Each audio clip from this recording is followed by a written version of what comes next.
Easy season for Tennessee so far, one that has been above expectations. What jubilation in Big Orange Country. Tennessee is still undefeated. But this incredible season at the Rocky Top just hit a roadblock. Hooker is going down again. And Hooker slowing it up. What better way to bounce back than Senior Day? Tennessee is led by Heisman hopeful Hendon Hooker. Hooker fires for the end zone. Man wide open. That's a Tennessee touchdown. Today, Tennessee faces a scrappy Tiger team that can go down to the wire versus any opponent. To the house. Touchdown, Missouri. The seniors look to lead the Volunteers toward their resurgence versus a resilient Tiger team. Number 5, Tennessee hosts Missouri in Knoxville next. 21 seniors jumped into the deep end of the pool for Josh Heupel, and they are honored today in front of 101,000 of their closest friends. As the Volunteers get set to take on the Missouri Tigers, the Home Depot SEC on CBS comes from you from Rocky Top in Knoxville, Tennessee. So the college football playoff poll, Tennessee wasn't sure where they would fall after their loss to Georgia last week. Maybe 4, maybe 5. Well, they've slipped to number 5, so they have everything ahead of them.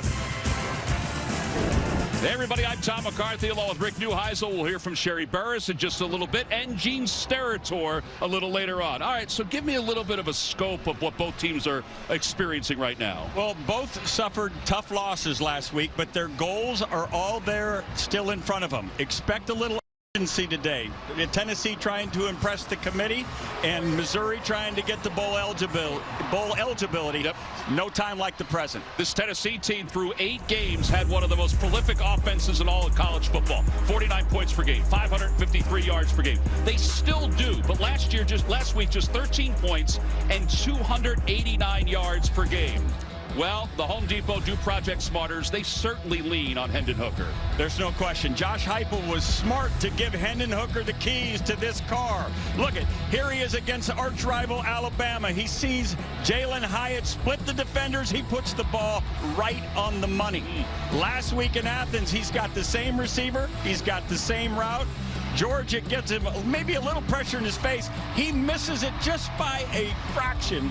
And in so doing, look for him to recalibrate today here back at Rocky Top. Yeah, he told us that he self-assessed big time leading up to this game. All right, but how about for Missouri? Kind of a weird year for Missouri with all these close games. Oh, my goodness. Listen, if you've got small children, make sure they watch how Missouri found ways to lose into 3 of these tough losses. But I promise you, they're going to lean on their defense today. You talk about improvement. Look where they were a year ago. 106th in the country defensively. Today they come in 13th, and they're angry. They're looking to get to postseason.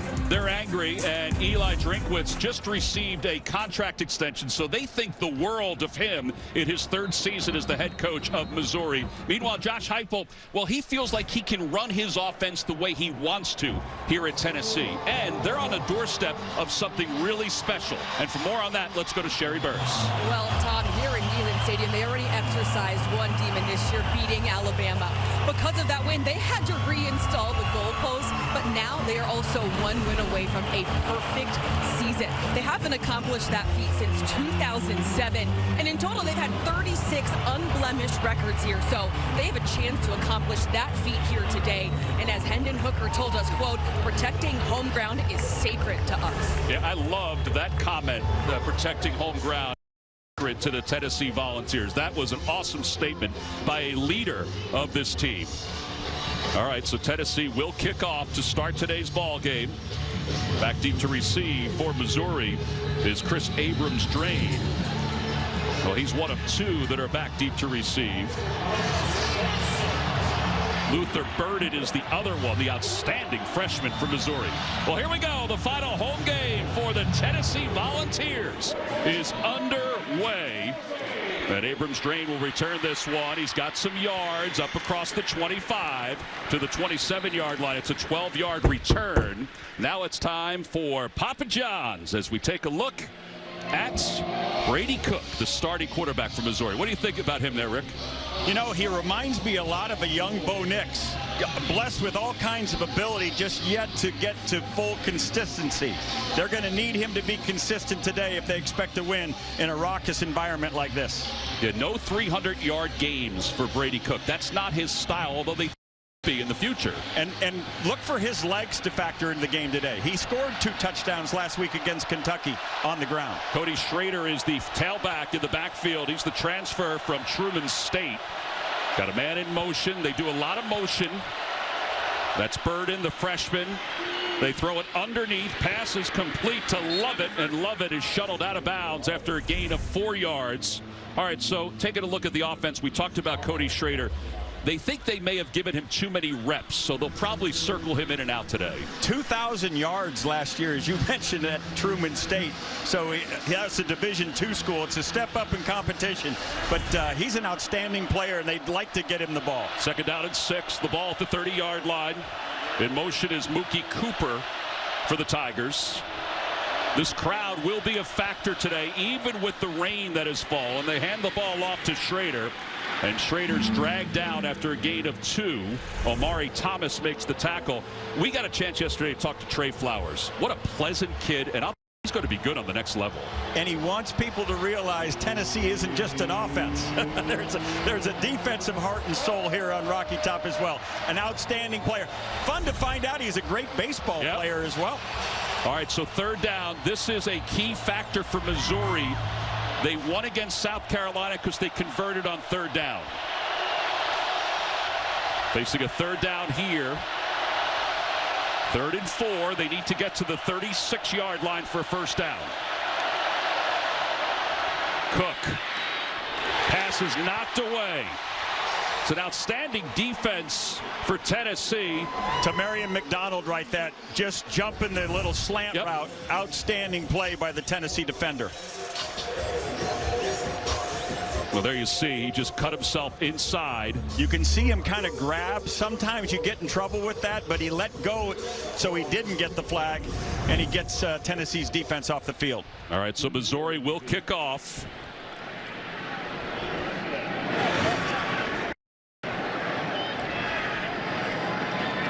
And Tennessee will allow it to happen.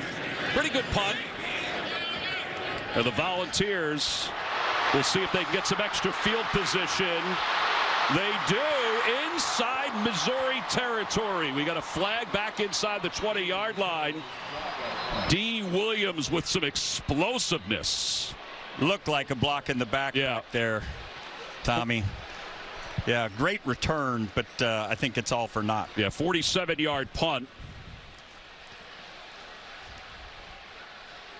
And that's a break for Missouri if there is a block in the back. Here's Kyle Olson, the 8th season as a referee in the SEC. During the kick, illegal block in the back, receiving team, number 40. Half the distance of the goal from the end of the kick. 1st down, Tennessee. Yeah, Caleb Perry just got into the middle there. That is where every coach now teaches putting your hands in the air. Time for our Papa John's look at the quarterback for the Tennessee Volunteers. The transfer from Virginia Tech. How about him falling into Josh Heupel's lap and turning into a Heisman hopeful? You can understand if Virginia Tech fans are a little unsettled over the fact that this guy has blossomed as he's blossomed here in Tennessee. 52 touchdown passes. He's 6th all time. He needs 1 to move into the number 5 spot. Man in motion. It's the tight end. Quick toss. Pass is complete. Jacob Warren, and Warren rumbles his way along the sidelines. There's the offense. We got to get to it quick because they do move the football. Jacob Warren got nicked up last week. I'm sure they're glad to have him back. Well, he gets a gain of 22 on that play. Ball spotted at the 31-yard line. Hooker again on a slant, and the ball is knocked away. Excellent defense by Ennis Rakestraw. Now take a look at their defense. Tyron Hopper is an NFL prospect. There's no question. And he's the transfer from Florida. He's brilliant. He's stout enough to play in the box. He can run from sideline to sideline. You're going to see him on. Down at 10. First run play for Jabari Small, and he's stopped immediately. Christian Williams, Martell's Manuel, all in the middle for Missouri. This is a very, very physical front seven. They get vertical. They are going to disrupt the run game, and if this weather gives any problem for a throw game, Tennessee's going to be in for a struggle. Yeah, it's a loss of 1, so it's 3rd down and 11 from the 30. Hooker looking to throw in the pocket, lofts it. He's got a man wide open, and it's caught at the 32-yard line. Brew McCoy. When I say recalibrate back on Rocky Top, there you have it. The deep ball is a double move by McCoy. Beautifully thrown ball. A gain of 38 yards. And we talked about it in the open how he missed last week early, but he doesn't miss often. No, nice job of putting air under the ball there. 1st down and 10 from the 32. Off the play fake. Hooker to throw again. He's got a man. He overthrows his man. Hooker was hit as he let that one fly. Jalen Hyatt. You can see a hurry right here. Listen, they're going to, when we call these, this is the double move from the play before. Throws it over the outside shoulder. McCoy is outstanding bringing this in, keeping his hands and the ball both in his eyesight. Yeah, that's 24 pass plays of over 30 yards now for Hendon Hooker. That's tops in the SEC. Explosive is an understatement for this offense. Josh Heupel, who said that when he maneuvered from Oklahoma to UCF, he was able to do his offense the way he wanted to do it. And you're seeing that here. Hooker, he's hit from behind, breaks away. He's got great size. He runs inside the 25, inside the 20, and out of bounds close to the 15-yard line. In talking to the Tennessee offensive coaches, they said this is a vertical defensive line. They get up the field. That can cause all kinds of problems, but it also can create big seams for the quarterback run and some screen plays. We'll see if those factor in today. Yeah, Hopper had him. He had him stopped. Yeah. Gain of 17. On 1st down. That play. Yep. Hooker in trouble. He's going down, but there is a flag down. DJ Coleman did not get off the field in time for Missouri. This is one of the problems high tempo offenses create. You're trying to substitute, you just can't get it done. Yeah, there's DJ. He's catching his breath. He tried. This is not a good feeling, Tom. There are 2 fouls, both by the defense. Illegal substitution, defense. More than 11 players in the field at the time of the snap. That penalty's declined. Offside, defense. That's a 5-yard penalty from the previous spot. 1st down. Yeah, so DJ Coleman was way off sides because he was on the sideline. Watch him, number 7. See, right there, he's off sides. Are those some of the errors that Eli talked about this week? Self-inflicted wounds. Yeah, that's got to get out. And listen, you practice all week, but when you get in game conditions, you gotta settle for a bit. All right, 1st down and 5. Hooker hands the ball to Small. Small running to his right, has Daly into the end zone.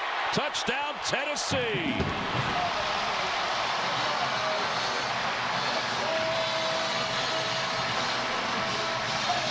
Saturday, Senior Bowl, Senior Day, sensational. Yeah, Josh Heupel told us yesterday, he said Jabari Small is ready to roll. And under Josh Heupel, that's now 22 first-quarter touchdowns in 24 games for Tennessee. Yeah, Chad Bailey, the inside linebacker, got lost there, but the beautiful gap scheme run for Tennessee. Small read it perfectly, got to the grass. Touchdown, Volunteers. McGrath's point after. It's good. 7-0 Tennessee. Jabari Small with his 9th touchdown of the year. This is big. Brew McCoy, 30 yards, set this up for the Volunteers. Up 7-0.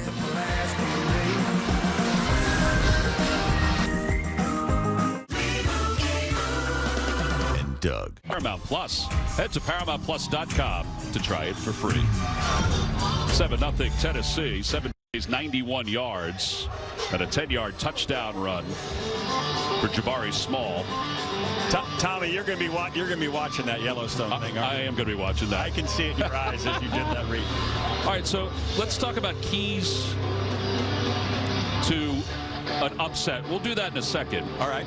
But, you know, this is not the key, is to allow a first quarter touchdown right away. I tell you what, over 100,000 people have breathed a sigh of relief here today, knowing that their team is fine after what they saw in Athens last week.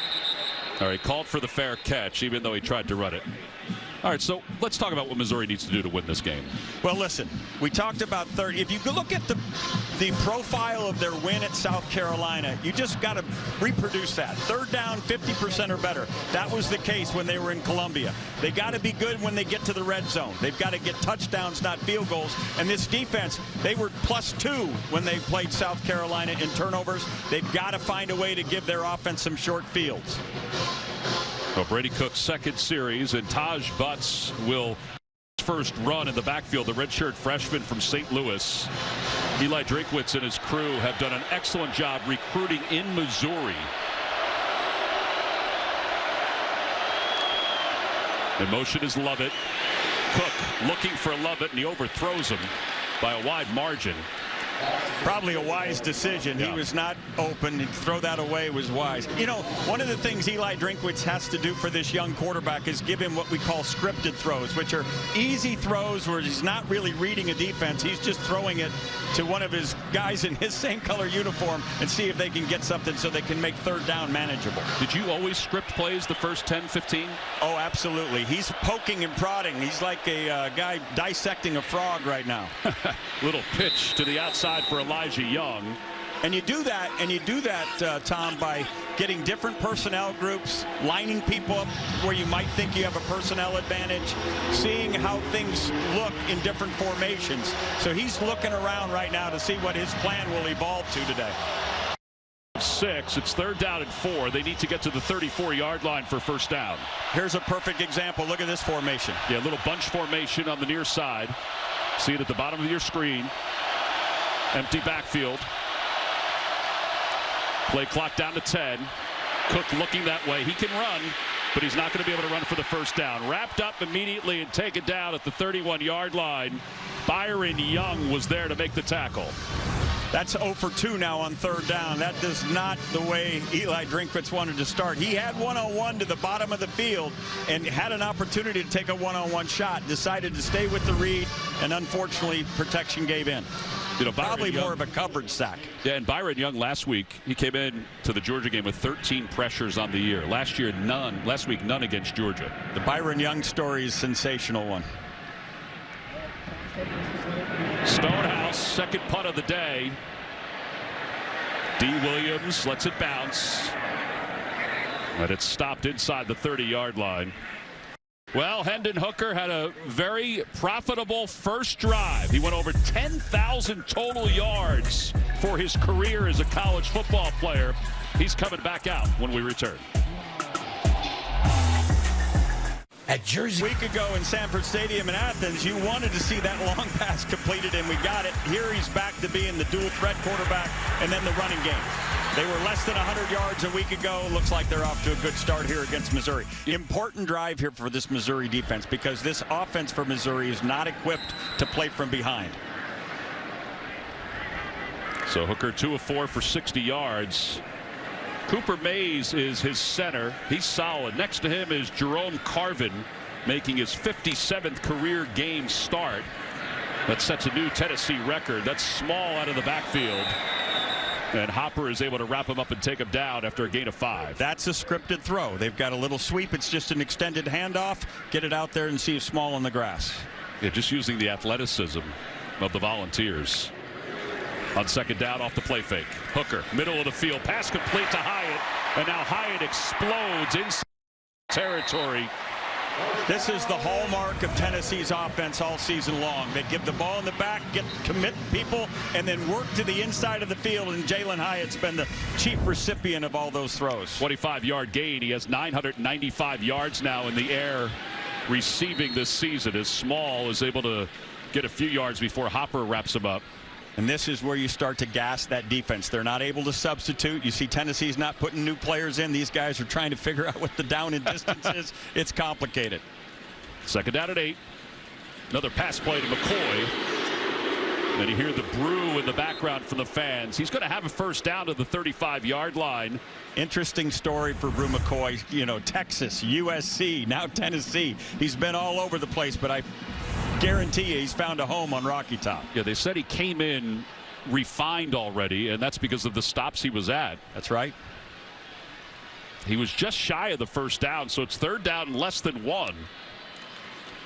And Hooker gives it to Small, and Small has the first down to the yard line. Gain of 2. These third and short yardages are also places where Hooker might pull that ball and use his legs to make plays. Going to do that sparingly. On first down, he throws again to the middle of the field, and he let his man a little too much.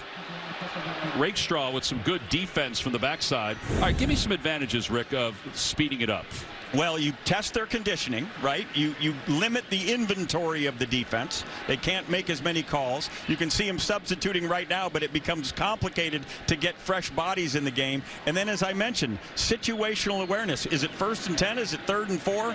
Those make all sorts of different techniques and fundamentals for defenses, and you're just trying to get lined up. How about that bottom note? Very tough on the television crew. Oh, big time tough on the television, folks. First run of the day for Wright.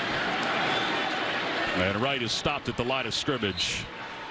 You know, emphasize enough this improvement of this Missouri defense from a year ago. Gosh almighty, are they playing hard and playing well. The numbers speak for themselves, but in this kind of environment, that's really impressive. Yeah, Blake Baker is the first-year defensive coordinator. He's known Eli Drinkwitz forever. And now they've got to stop Tennessee on third down. Tennessee 2 for 2 so far, facing a 3rd and 10. Lining up in man-to-man, and that's why you're seeing a call from the Tennessee sideline right here. One-on-one coverage. This is cat coverage. I got this cat, you got that cat. And McCoy at the bottom of your screen. He's the target, and he's met immediately, wrapped up by Abrams' drain. Interesting choice right here. You're in field goal range, but this is a high-octane offense, and they like going for it on 4th down. Looks like Josh is going to leave his offense on the field. Yeah, 17 of 24 on 4th down conversions.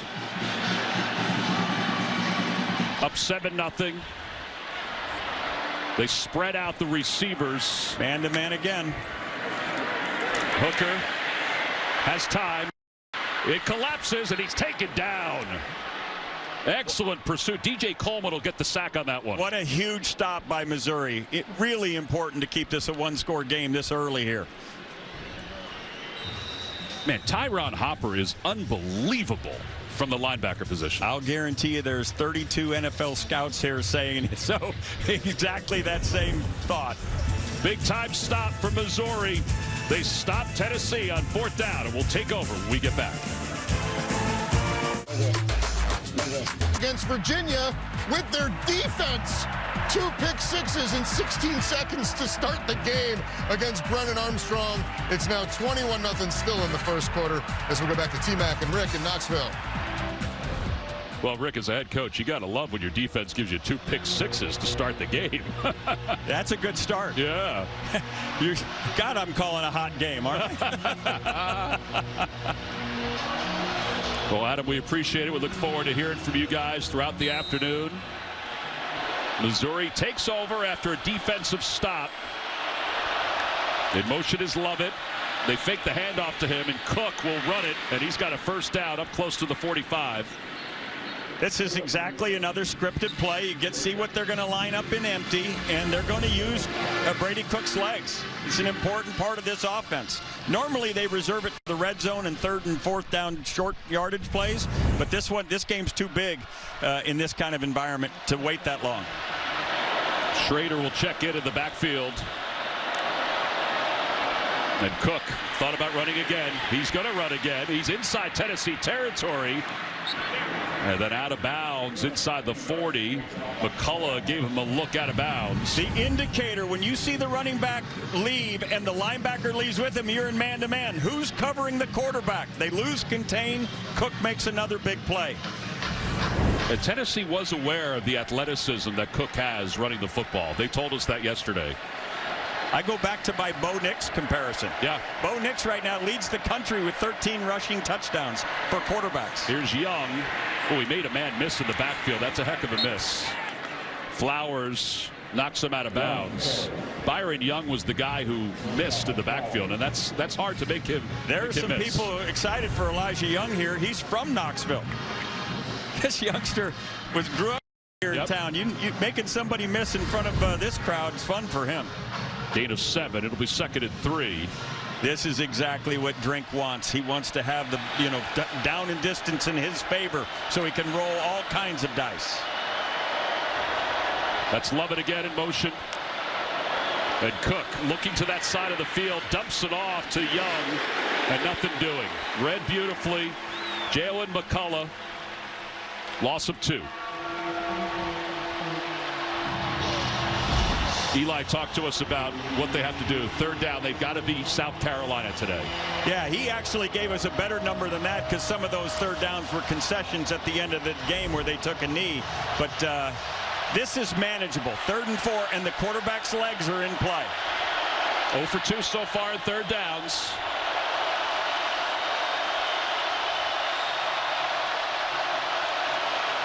Under 1,000. And you can hear him. Play clock down to 5. Cook's got a man. It's complete to Barrett Bannister, the grad student who's a heck of a story from Missouri. Fantastic little possession receiver, understands the defensive mini field. That area right in front of the quarterback, sits in that zone for him, throws down, gives him a good target, and Cook delivers. Bannister is from Fayetteville. Family heritage had him going to Arkansas as a walk-on. He decided to do a preferred walk-on in Missouri. 1st down. Nothing doing. That's Byron Young and Tyler Barron. Byron Young, what a story. This young man just answered an ad in the paper. Yeah. Football players wanted. Ends up going to Georgia Military Institute. Never gets to play. The pandemic comes, and people recruited him off of that roster just on practice. Yeah. And for Barron, that's part of his 14th tackle of the year. Loss of 2, 2nd and 12. Young in motion. They get it to him. He's got a blocker. What a catch. And he hurdles his way inside the 10. Scripted throw. Just, instead of handing off a sweep, you throw a bubble screen as a sweep. You see Mookie Cooper out there getting the block. This is a great job. This is how you stay in control, down in distance, and don't put too much pressure on your quarterback or your offensive line as the defense isn't allowed to pin their ears back. It's a gain of 11 yards. Young is out. Schrader's in. This is where we need touchdowns, not field goals, if you're a Missouri fan.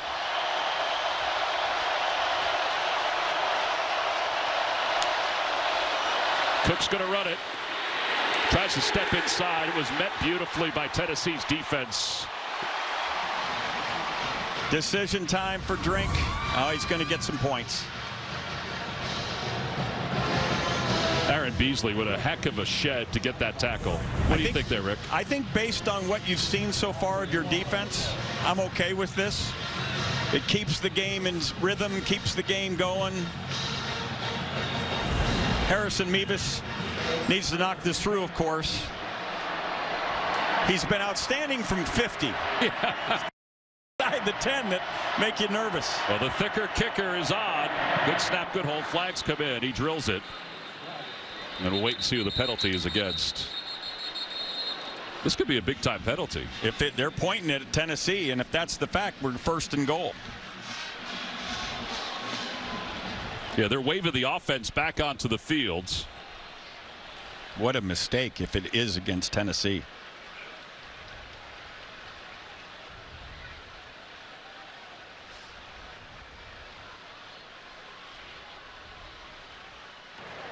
Number 24 of the defense lined up over the snapper. And it's a 5-yard penalty from the previous spot. Results in a 1st down. Yeah, Aaron Beasley, a senior. Correction, half the distance to the goal. 1st down. Maybe we can go to Gene, and Gene, explain that rule to everybody at home. There you go. Beasley was creeping up. He was trying to get inside. All right, so Gene Steratore in the ref lounge. What do you think there, Gene? Explain that rule to everybody. Formationally wise, guys, and when a player gets up to the line of scrimmage on the defensive side of the ball, he has to stay outside the framework of the center. When that player, number 24, creeped up, he was inside the framework of the center at the snap. It's an illegal formation by the defense and a first down on this case. Yeah, first and goal inside the 5. They pass it outside. This is the freshman Burden into the end zone. Touchdown, Missouri. And no one is smiling more than, obviously, Luther Burden's family than Eli Drinkwitz, because this was the #1 recruit out of the state of Missouri. And to get him success, to get him the ball, and in particular in the end zone, is a home run and then some. Saw the athleticism of the play and how he was able to get around the defender. Slaughter. Point after. It's good. And we're tied up at 7 with under 2 minutes to play here in the first quarter. Well, the freshman getting involved. It's his 3rd score of the year. And he's feeling it. Newest annual Army-Navy game presented by USAA Saturday, December 10th, right here on CBS. So back in 2015. How about this? You know, we've got all these brothers that play college football together. And for Missouri, Williams, who's an excellent player, and that's his brother who played for Navy several years ago. Excuse me, Cedric Tillman. Cedric Tillman, his brother played several years ago. And he was an excellent receiver. Even though Navy doesn't throw the football that often, he certainly had the body to do it. You can only imagine how Cedric Tillman's sitting there, what thoughts are going through his mind as he's not participating here on Senior Day. Bad ankle, had surgery earlier this year. Heck of a talent, heck of a talent. Missouri will kick it off. Fair catch is called for. Tennessee will take over. Let's go down to Sherry Burrs. Well, guys, I talked to Mom and Dad, Alan and Wendy Hooker. It was right after the Senior Day festivities. They were so emotional. Wendy was wiping away tears from her eyes. And I asked them, guys, I said, how does this feel thinking back to Hendon at Virginia Tech to where he is now? And both Mom and Dad really kind of speechless, but they were just, you could see just how proud they are of him. And rightfully so with what he's been able to accomplish. It's amazing how his life has changed in 1 year. Oh, truly. My. Oh, my. And then some. So 7-7 game. And by the way, they've officially said that Burden's touchdown was a rushing touchdown because he caught the ball behind his quarterback. That's Brew McCoy, who barrels his way up the sidelines. Josh Heupel saying, hey, I can throw those sweeps out to the sideline too. Brew McCoy doing the honors. Gain of 14 in the hurry up again for Tennessee. Hooker, pressure's coming, he's hit. He throws, passes, incomplete, nearly intercepted. The convergence of Rakestraw. Rakestraw's having a heck of a day back there covering. Yeah, he ran into Charleston, and that knocked the ball loose. So an injured player. We're tied up at 7, 1:35 to play here in the first quarter. I got a good feeling. Feel it in my Piece to this Missouri puzzle defensively. We'll get you updated on that as soon as we find out. And Hendon Hooker's fortunate that there was contact because that would have been an interception for Missouri. 2 receivers stacked at the bottom. They hand it off at a gain of 2 yards. Take a look at this injury again. Friendly fire. Yep. Hopefully he'll be fine. You can see the difference. Here's a high-octane offense trying to get calibrated. They're looking over to see what the box count is, to see what coach wants to run. Yeah, 3rd down. Pressure's coming again. They try to go underneath. A one-handed grab by Jalen Wright. Decision time again for Tennessee. Chad Bailey was in the backfield. Is that a flag down back there? That's in the late hit. Yeah, it might be. Darius Robinson may have driven him to the ground. personal foul, roughing the passer, defense, number 6. 15-yard penalty will be added to the end of the play. Automatic first down. I mean, they are aggressive in the backfield, Missouri. And that's a tough penalty. That moves the ball to the 39 of Missouri. Tennessee had the self-inflicted penalty with lining up over the snapper on the field goal, and now Missouri gives the gift back with the roughing the passer call here. Yeah, and the key is had a chance to get him off the field. Yeah, and the key is too, you can't use your body weight and drive it to the ground like that. So 1st and 10 for the 39. You know, there was all kinds of concern of how he'd feel after that beat up he took at Georgia last week. He said, I was fine Monday. Blitz is coming. Here's Hyatt. And Hyatt out of bounds after a gain of, looks like 6 yards. These kind of throws are under the heading RPO, run pass option. You've got a run called, but there's someone going to look in case that they load the box too much, and you just take the free yards. Yeah, officially it's a gain of 4, so 2nd and 6. Hooker moves his feet around, going toward the end zone for McCoy, and it's incomplete. He was out of bounds. Jalen Carlies in on the coverage. Beautiful job by Carlies staying with there. Got there a little early. Ooh. I don't know how you missed that one watching it carefully.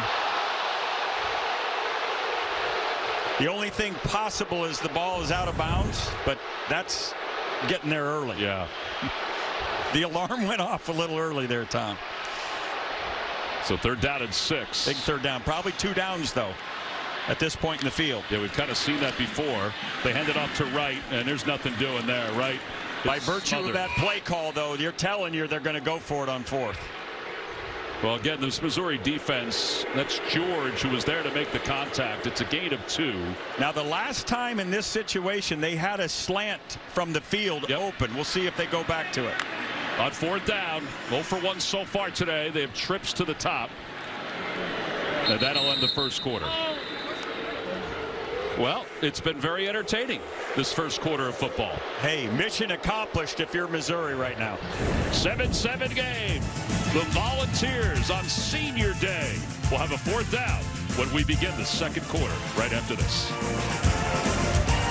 It's been brilliant at times, but then give credit to the Missouri defense, too. Absolutely. That 4th down stop was absolutely pivotal. This has been as advertised. The number 13 defense in the country has flexed. All right, so 4th down for Tennessee. What are you thinking here, Rick? I'm thinking something inside. This slot receiver to the field here, coming inside. Here's Keaton. Hooker toward the end zone. What a catch! Inside the 5-yard line. He's over 1,000 yards for the year, and an unbelievable grab. Don't overthink it. Go to your best receiver. Give him some space to run into and hit him. Boy, what a season for Hyatt. They hand the ball off to Wright, and Wright powers his way to the goal line. Touchdown, Tennessee. This is where up-tempo is absolutely lethal. When you get a ball inside the goal line, inside that black zone, inside the 10-yard line, and then get up there and punch him in the mouth. You're reeling as a defense. That's a great, great 4th down throw by Hendon Hooker. Yeah, they say that he's improved his precision on his passes, and I think you saw that to Hyatt, and that's Wright, who just powers behind his offensive line. And that was a great catch by Jalen Hyatt. Yep. That was not an easy throw and catch. Chase McGrath on for the point after. Good snap, good hold. Kick is on its way. It's good. Hyatt used all of his 6-foot frame and then more to pull this 4th down reception into the 5-yard line. And then it was Jalen Wright, the sophomore, who plowed his way into the end zone behind Cooper Mays. Trivia question. Former Oklahoma quarterback Josh Heupel, who you see right there, was the runner-up for the 2000 Heisman Trophy. Who won the award? 2 different quarterbacks, by the way, just to give you a little bit of a hint, battling for that Heisman Trophy. I had a quarterback in that race for a little while. I was coaching at Washington at the time, and the great Marcus Tuiasosopo was a part of that deal. Missouri lets it go into the end zone and roll out of the back of the end zone. All right, so Josh Heupel, take a look at the young-faced left-handed quarterback for the Sooners. Little jump throw there. He did a lot of that during his time. He had some pretty good players that he was throwing to, and yes, they did want him to run for anything in Soonerlands. I tell you what, it was fun talking to him yesterday. He is so happy to be here. Talked about alignment, right? When you got an athletic director, a chancellor, and a president all in line with your vision, good things can happen, and they certainly are here on Rocky Top. And you know how important that is, Ed. Oh, my goodness. It's everything. Burden trying to get to the outside, and he does. Gain of 4 yards. All right, so last drive for Missouri, they did a lot of good things. Absolutely. Got the quarterback's legs involved. That just evens the playing field in terms of the numbers of blockers you have for defenders, and it makes defenses accommodate for him, which makes it easier for Brady Cook then to throw the ball down the field. And anytime you get your young star from Missouri in the end zone, stars go off. Yep. You know, again, that was a run play for a touchdown. They adjusted it after the score. 2nd down and 3. Trips to the bottom of your screen. They just dump it off. Ooh, not much there. Good defense. Love it. Had nowhere really to go. He lost his hat. Turn tide. That looked like Bumpus. That was a heck of a play by the outside linebacker for Tennessee.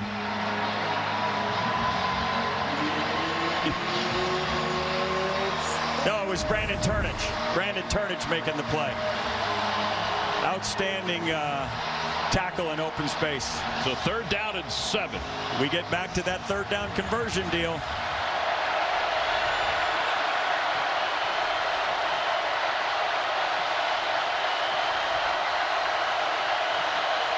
Cook has Dove, and Dove is probably about a yard shy of that first half down. A yard. This is an interesting, this is where you might roll the dice. You know how important it is. You know how important it is to keep that defense fresh. They're sending in some troops to get a yard. See if they try to just get him to jump off sides here, Tommy.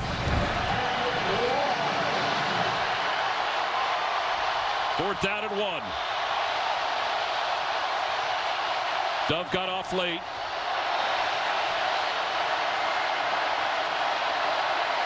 Play clock winded down.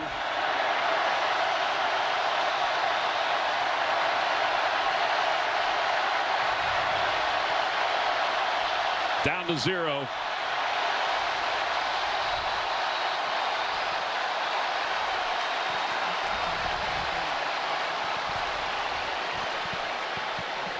So here's Kyle Olson. Delay game, offense, 5-yard penalty, 4th down. That was interesting. That was interesting because they were trying to get him to jump off sides, and it looks like they get him in the neutral zone, and no one moved. If you just move based on the guy getting into the neutral zone, you get the benefit of the doubt there. What was also interesting is Missouri had to run a 12th offensive player off the field. So it was a little helter-skelter time. Important for this defense now to hold if they're going to give the ball back. Yeah, D. Williams back deep to receive, standing inside the 20-yard line. Calls for the fair catch. 27. Tennessee on top by 7. 12:40 to play here in the first half on Senior Day. Hendon Hooker going back to work.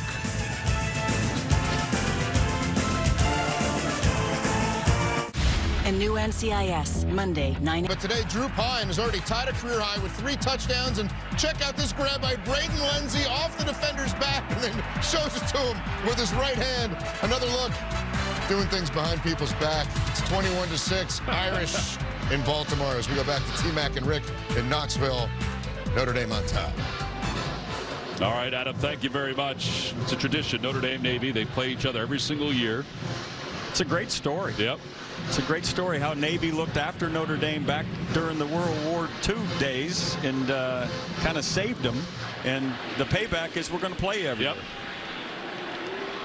So Hendon Hooker brings his offense back onto the field. Up by 7. Man-to-man coverage. That's Hyatt out of in motion out of the backfield. They toss it to him quickly. He makes a man miss initially, but no, he's wrapped up a loss of 2. Charleston is there. Let's check in with Sherry Burris. Guys down here on the Missouri sideline, I'm just spotting Ennis Rakestraw. He did go back to the locker room, but you may remember he went into the medical tent. I saw him look a little wobbly. I am told he is out for now. Missouri just going to be extra careful for him. Outstanding player, very physical, the fiery of the 2 corners. Abrams drained the other one. Trying to get a couple yards back. Jernigan in on the tackle, and we may have an injured player. Spraggins, the right guard, was tumbled on top of. There he is on that run play. Yeah, he was trying to get up before the official blew the Looks like he's back on his feet and is going to be fine. But this is an interesting opportunity for the defensive coordinator, Blake Baker. He loves exotic pressures, right? But via the high tempo offense of Tennessee, it's hard to get them called.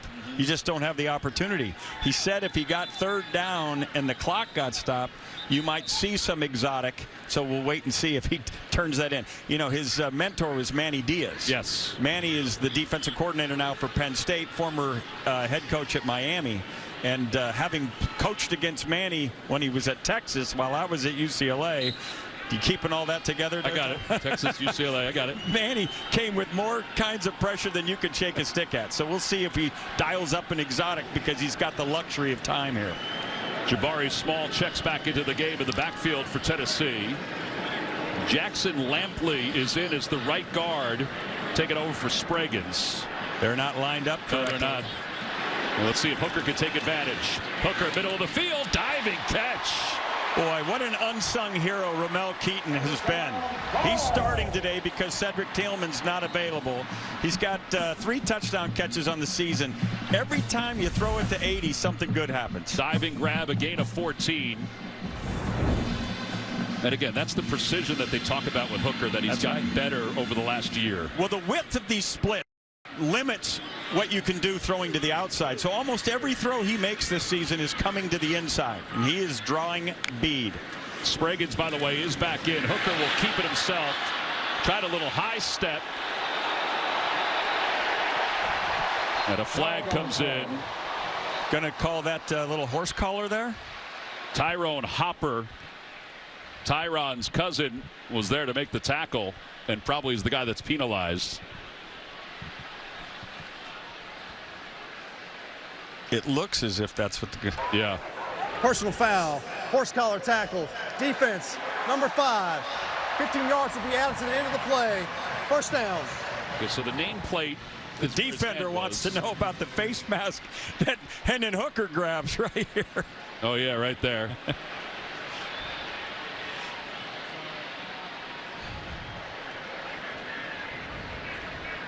Eli Drakewitz, he didn't see it that way. Animated. But he's very animated, even on our call this week. Your heart and soul is in this now. Your heart and soul is in this. First down for the 36.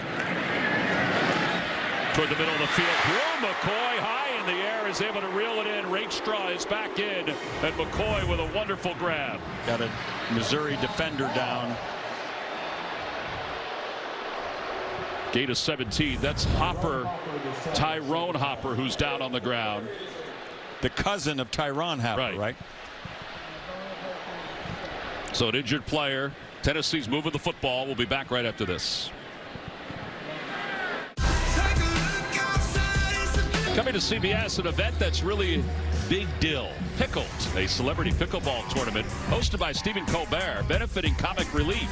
Thursday is at 9, 8 Central on CBS and streaming on Paramount Plus. We watched them play not pickleball yesterday in the facilities here, but soccer, pickle soccer or something. Yeah, they had soccer players playing on pickleball net, but only doing it with their feet. Yeah. I'm not ready for that. I'm still trying to learn the other one. Are you a pickleball guy? I've done it one time. You look like a pickleball guy. I don't know. You look like a guy that could just absolutely... But don't step into the kitchen. Don't get into the kitchen, Tommy. I think that's been the problem. First down from the 19. Hooker off the play fake, going toward the end zone. Caught!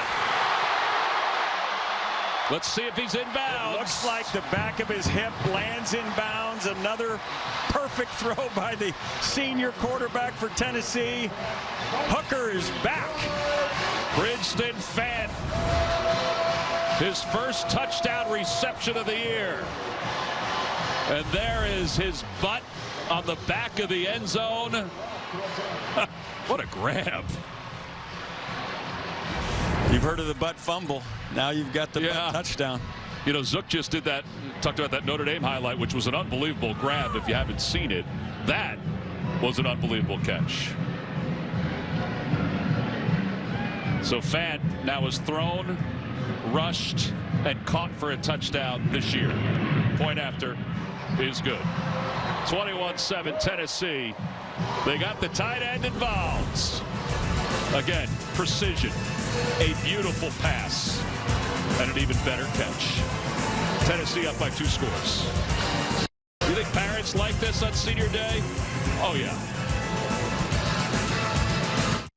Free breakfast, anyone? Including what happens when the top scoring team in the Big Ten faces its worst scoring defense. C.J. Stroud to Marvin Harrison Jr. and his conference-leading 11th touchdown grab in the snow. Number 2 Ohio State on top of Indiana, 28-7. Back to Knoxville. All right, so thank you very much. Hendon Hooker with that touchdown pass now has 53. He's now tied with Josh Dobbs for 5th in school history. I have a feeling that Josh is going to lid out of the top 5 at some point today or next week or the week after. It's a fair guess. It's a fair guess, Tom. What a changing life experience. You mentioned that earlier in the broadcast. For him to have come here, and remember, it was Jeremy Pruitt who brought him here. Yeah, Heupel went and got Joe Milton from Michigan to come and be a part of this deal. By the way, watching Joe Milton in the pregame. Oh, he was letting some footballs go. Fair catch. All right, we gave you the Aflac trivia question earlier. So let's refresh your memory real quick. Former Oklahoma quarterback Josh Heupel was the runner-up for the 2000 Heisman Trophy. Who won the award? I got it. What do you got? Chris Winkie. Chris Winkie. There you go. Who was what, 28 years old at the time? He was a little older, yes. Yeah, gray beard at the time. Well, Josh did some amazing things at Oklahoma. Getting mail from the AARP.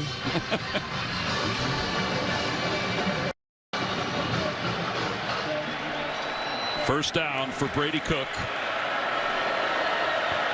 Cooper's in motion. Schrader's in the backfield. Play clock was down to 0. Delay game, offense, 5-yard penalty, first down. All right, so they move the football back. What do you got, Sherry? Well, guys, right now you're seeing Tyrone Hopper head back to the locker room. Remember, he got hurt. I was watching him on the sideline. It looks like, as you're seeing here, he can't really move that left arm. He was wincing just walking on the sideline. If I get any official update, I'll let you know. All right, thank you, Sherry. We appreciate it. The margin for this offense is so small. You cannot afford these, as Coach Drink calls them, self-inflicted wounds. Yeah, 5 penalties for 45 yards, but that one, you know, that's off the kickoff, so you already have the play. 1st and 15, Cook in a little bit of trouble, avoids it initially and gets up to the 23-yard line. Jeremy Banks credited with the tackle. Omari Thomas had him in the backfield. Really had his eyes down for one read. It wasn't available. His eyes went right back down to the rush and got back something of what they lost on the procedure call, but or the delay call. Big down here to get to 3rd and reasonable. 2nd down and 12. Cook's going to roll the pocket. Throws on the run. He's got the freshman Burden, and Burden out of bounds. Slaughter was in on the coverage. He's got what looks to be a first down up to the 35. Yeah, I think they're going to give him the spot. Well, this is good news for Missouri fans. 6 guys were drafted in the NFL draft last year from the state of Missouri, and none of them played for Missouri. So when the top recruit comes to your school, you want him to be successful. This is a great beginning for Luther Burden today. Yeah, one of the best recruits in the last decade for Missouri. Cook, little Mr. Sets up in the pocket, going to the far side. He overthrows his man. It was Schrader who was wide open. Eli Drinkwitz is scratching his head right here because you draw up these plays and they work so beautifully, and you're going to see this running back come right out the field, and he's going to run right down that sideline, and all you got to do is give it to him. And yet, you know what it is? 2nd and 10. All that work on the chalkboard. Let's get the 2nd and 10 play. And a really nice move by Schrader to get free. Tennessee showing blitz from the top of your screen. Now they pull back and they bring it from the bottom. On 2nd down, they hand it off. It's Elijah Young, and Young spins his way close to the 43-yard line. Tom, this is huge to have some portion of a running game for a couple reasons. It takes some pressure off Brady Cook, but it also gets that clock to roll. That defense has been on the field too much today. Yep. They have to give them a rest. They have to stay alive. I would not be surprised if we're in 2-down territory here to get this 1st down. Manageable. They have 67 yards on the ground so far in this 1st half. 2 of 5 so far in 3rd downs. 3rd and 2. Little sweep, jet sweep. They've got the 1st down. Nathaniel Pete, the transfer from Stanford, who had gotten in the doghouse for some fumbles, gets a chance right here and makes the most of it. 1st down, Tigers. He's got a big body, big upper body, and fumbled a couple times early this year, as you mentioned, and you can't do that when you have a small margin of error. Don't even bring up the Auburn game. Don't even bring it up. Oh, did I? I'm sorry. Clock is under 8 minutes to play 1st half. Getting the call from the sideline based on the box count. Little option read beautifully by the ends. Tyler Barron, the junior from here in Knoxville, loss of 2 on the play. Jeremy Banks did a great job on this play, stringing it out, not allowing Cook to pitch it. Beautiful defensive technique right there. CBS Sports embraces authentic stories. Share yours at #MyNativeStory. 2nd down at 12. Have a substitution. That's why that umpire walks in there and holds the play. Cooper's in motion. They dump it off. Lovett, and Lovett's out of bounds, shy of the 1st down to the 44-yard line of Tennessee. Eli Drinkwitz has got so many of these little scripted plays, making it simple for his quarterback. Just execute it. You can see Burton getting outside the contained defender. Now get to the sideline. Make it 3rd and manageable. For sure, we're in 4-down territory here. Yeah, they're getting better at 3rd down. They're at 50%. That's the number. Yep. Looking over, Eli's rolling hot dice right now.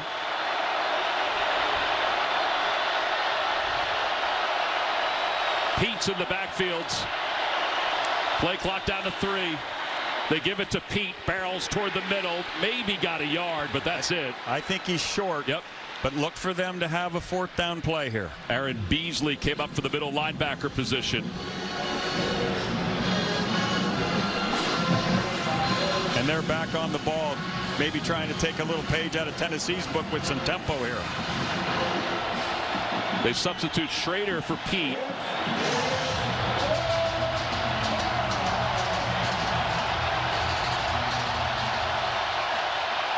Tennessee's loving the fact they got 101,000 on their side this week. Cook lofts it.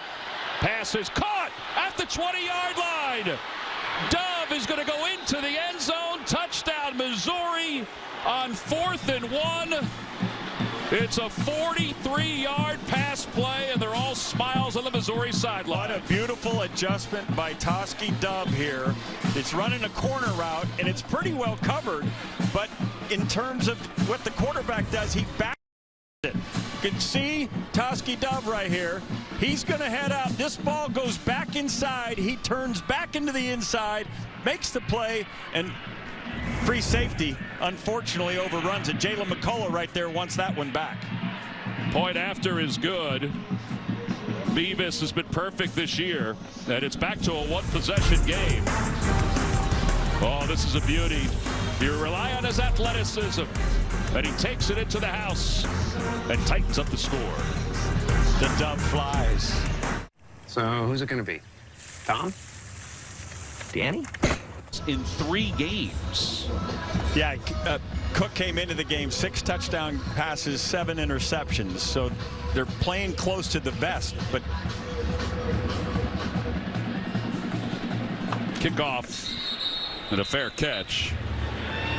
Invesco brings you tonight's Scholar Athletes. For Missouri, it's Ennis Rickstraw, and for Tennessee, it's Cheyenne LaBruza. Invesco is proud to support student athletes on and off the field with a donation of $1,000 to both Missouri and Tennessee's general scholarship funds. And for more on Ennis, here's Sherry Burris. Well, guys, he's a 2-time SEC honor roll athlete, and he has an incredible story coming back from tearing his ACL last year. It was a tough process for him, but it all paid off when he got his first interception against Abilene Christian. But as we saw it today, guys, he's battling that injury. He was a little banged up, went to the locker room, but he's still back out of here fighting. Said one of the toughest phone calls he made was to his mom when he said, "My leg is bothering me," and it turned out that it was a torn ACL. And here's that interception that Sherry was talking about. that's called being in the right place at the right time. Yeah. He's trying to get his footwork back down there. Speaking of footwork, how about Jabari Small on 2nd down and 6? What a move he puts on Charleston. Joseph Charleston, the safety, coming up to make a play. What a move. We'll get that back for the replay here in a bit. 7 carries, 45 yards. That was a gain of 26. Here's Jacob Warren with a flag coming flying in. The tight ends, as Martez Manuel is in on the tackle. Let's see what Kyle Olson has to say about this flag and who it's against. Looks like defensive holding. Yeah. Prior to the pass, holding, defense, number 1. That penalty's declined. Result of the play is a first down. So Carlisle is called for the penalty for Missouri. First down, ball. First down to the 33-yard line as we wind down toward 5 minutes to play in the first half. Number 5 team in the country in the final home game of the season. Chance for perfection. They have not been perfect at home in this century, other than 2007. One of the great stories in college football is the resurgence of the Tennessee Volunteers. Right, running left, right is to the 15-yard line. Charleston and Carlisle make the tackle, but they'll mark him to the 14. It's amazing how quickly they get back up to the ball. Here they come. This is when they've got you. Gain of 19, and here we go again. It's right again as he catches his breath. No gain on that one. 28 seconds left on that shot clock when they got that play called. That was Darius Robinson. So 2nd down and 10.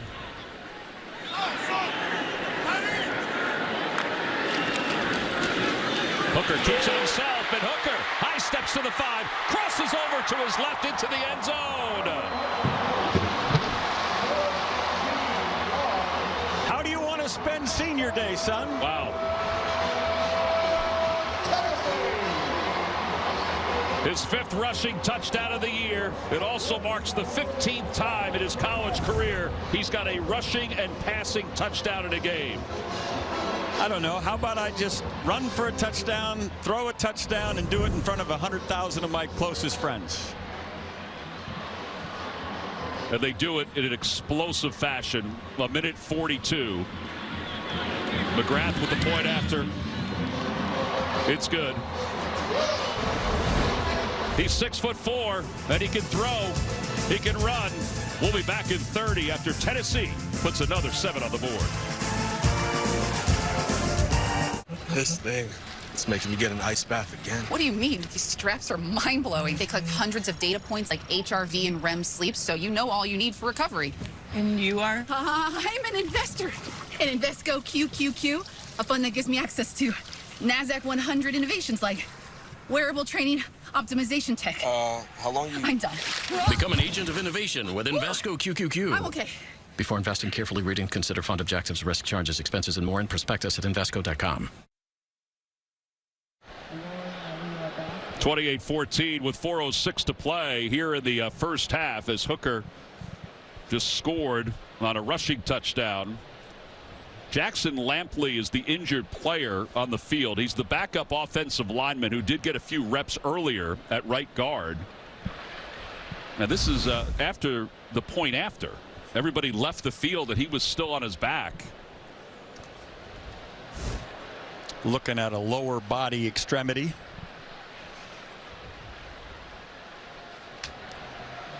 You know, this is an interesting time of the game as they administered a young Mr. Lampley. This is what coaches now are calling the middle eight. Yeah. And Eli Drinkwitz calls it the swing eight because it swings the momentum of the game. An opportunity to take this remaining 4 minutes and 6 seconds, try to get some points, and then hopefully jump out to getting it done again at the start of the second half. Hey, tomorrow, Week 10 of the NFL on CBS slate is headlined by Trevor Lawrence and the Jaguars taking on Mahomes and the Chiefs, and the Texans meeting the Giants. We'll get you set for kickoff beginning at noon Eastern with JB and the guys on the NFL Today. Sunday, the NFL is on CBS. NFL is also venturing into Munich tomorrow. And Roger Goodell said these last couple of days that they're going to play at least 4 games in Munich in the next several years. From the pictures I've seen already over the airwaves, it looks like they should play a lot of games. Yes. It's festive. Missouri will try to return this one up to the 32-yard line. All right, so does Missouri have it in them in 4 minutes to try to get back into this again? No panic here. The plan is working. There are going to be some tweaks defensively. They'll get those done at halftime. But what you want to do here, if you're Eli Drinkwitz, is take all of this. You do not want to give the ball back to that guy number 5, Hendon Hooker. Take it all, use the time, get some first downs, and get yourself into a position to score. Obviously, you'd love a touchdown, but points here and time are crucial. Yeah, you've got a kicker in Harrison Mevis who's 4 of 5 from 50 yards or more this year alone. On first down for the 32. Cook will keep it himself. He's got a blocker. Schrader frees him for a few extra yards up to the 40. Jeremy Banks made the tackles. He stayed with them. Quarterback draw. Great first play. 2nd down and 2. That opens the entire playbook for you. Look at him down there reading his running back's block. Could have almost gotten a face mask there. Yeah, he signaled that when he got up. 2nd down and 2. Schrader tried to get the first down. Not much there. Jawan Mitchell made the tackle from behind for Tennessee. Going to mark him a hair short. Yep.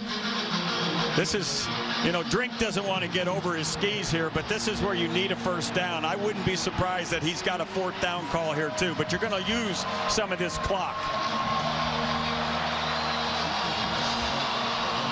Now we tighten up our 3rd down conversions. 3 yards or fewer, they're 2 of 3. 3rd down and 1 out of the gun. And Cook thought about throwing, does throw, pass is incomplete. He had his tight end Tyler Stevens going to the ground, but he couldn't hang on. And now it's 4th down and 1. Yeah, this is making the easy hard right here. He's out there. You've got an open receiver. Got to give him a ball, and then you've got to get down there and make that catch. Hope that Stevens is okay. He landed on that shoulder right there.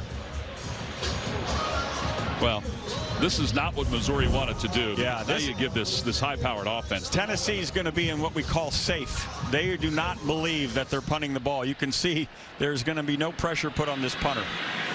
Stonehouse gets it off. Fair catch is called for.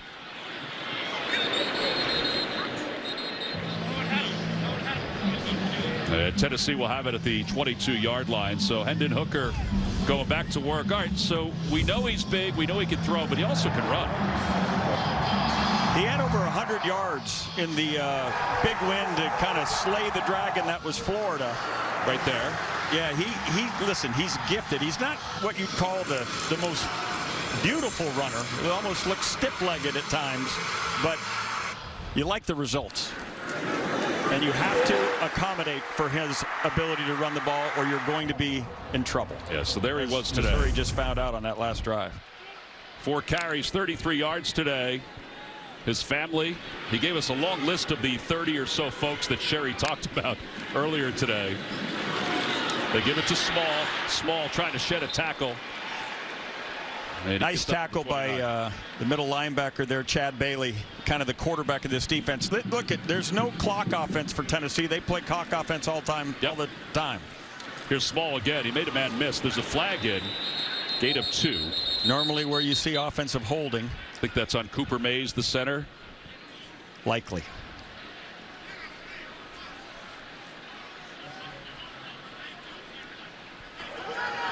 Holding, offense, number 63, 10-yard penalty, second down. Preseason All-SEC third-team selection. Yeah, a little bit of a hook on the shoulder. Had to be fun for the Mays family when both Cooper and Cade were getting to play here together. Cade, of course, had transferred from Georgia back to his hometown here to play with the home team Volunteers. Yeah, Dad Kevin also played for Tennessee. You know he wanted to be on that front with them. Oh, there's no doubt. Second down and 13. Clock moving. Hooker near side has Hyatt. And Hyatt eluded Charleston and gets up close to the 30. This is what Blake Baker talked about, the ability to tackle in space. Called them hitch tackles. You got to get down there, you got to get your arms around, gives them a chance to get a third down stop here. And we both thought about this. Georgia did it really well last week against Tennessee. Unbelievably. Georgia put a clinic on tackling last week. 3rd and 2. Tennessee up by 14, trying to not only get into the end zone but milk this clock.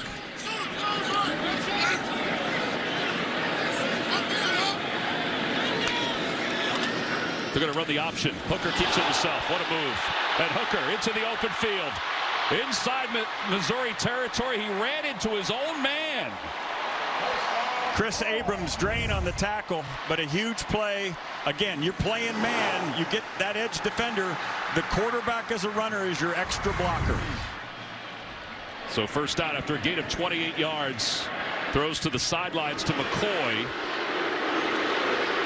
And McCoy tackled one-on-one. That was Rakestraw. Great tackle. You have to make those tackles as we get down here to the brass tacks of the quarter. 48 seconds remaining. But again, Tennessee has 3 timeouts left.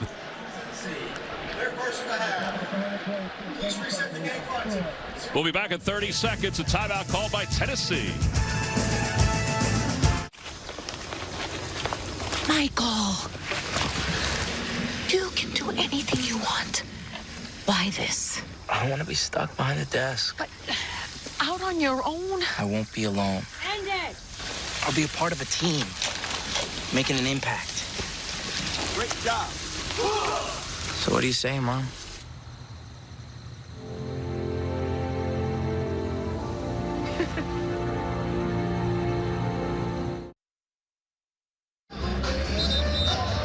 We're down under a minute to play. Hendon Hooker's been productive in this first half. I mean, he's kind of got his moxie back again.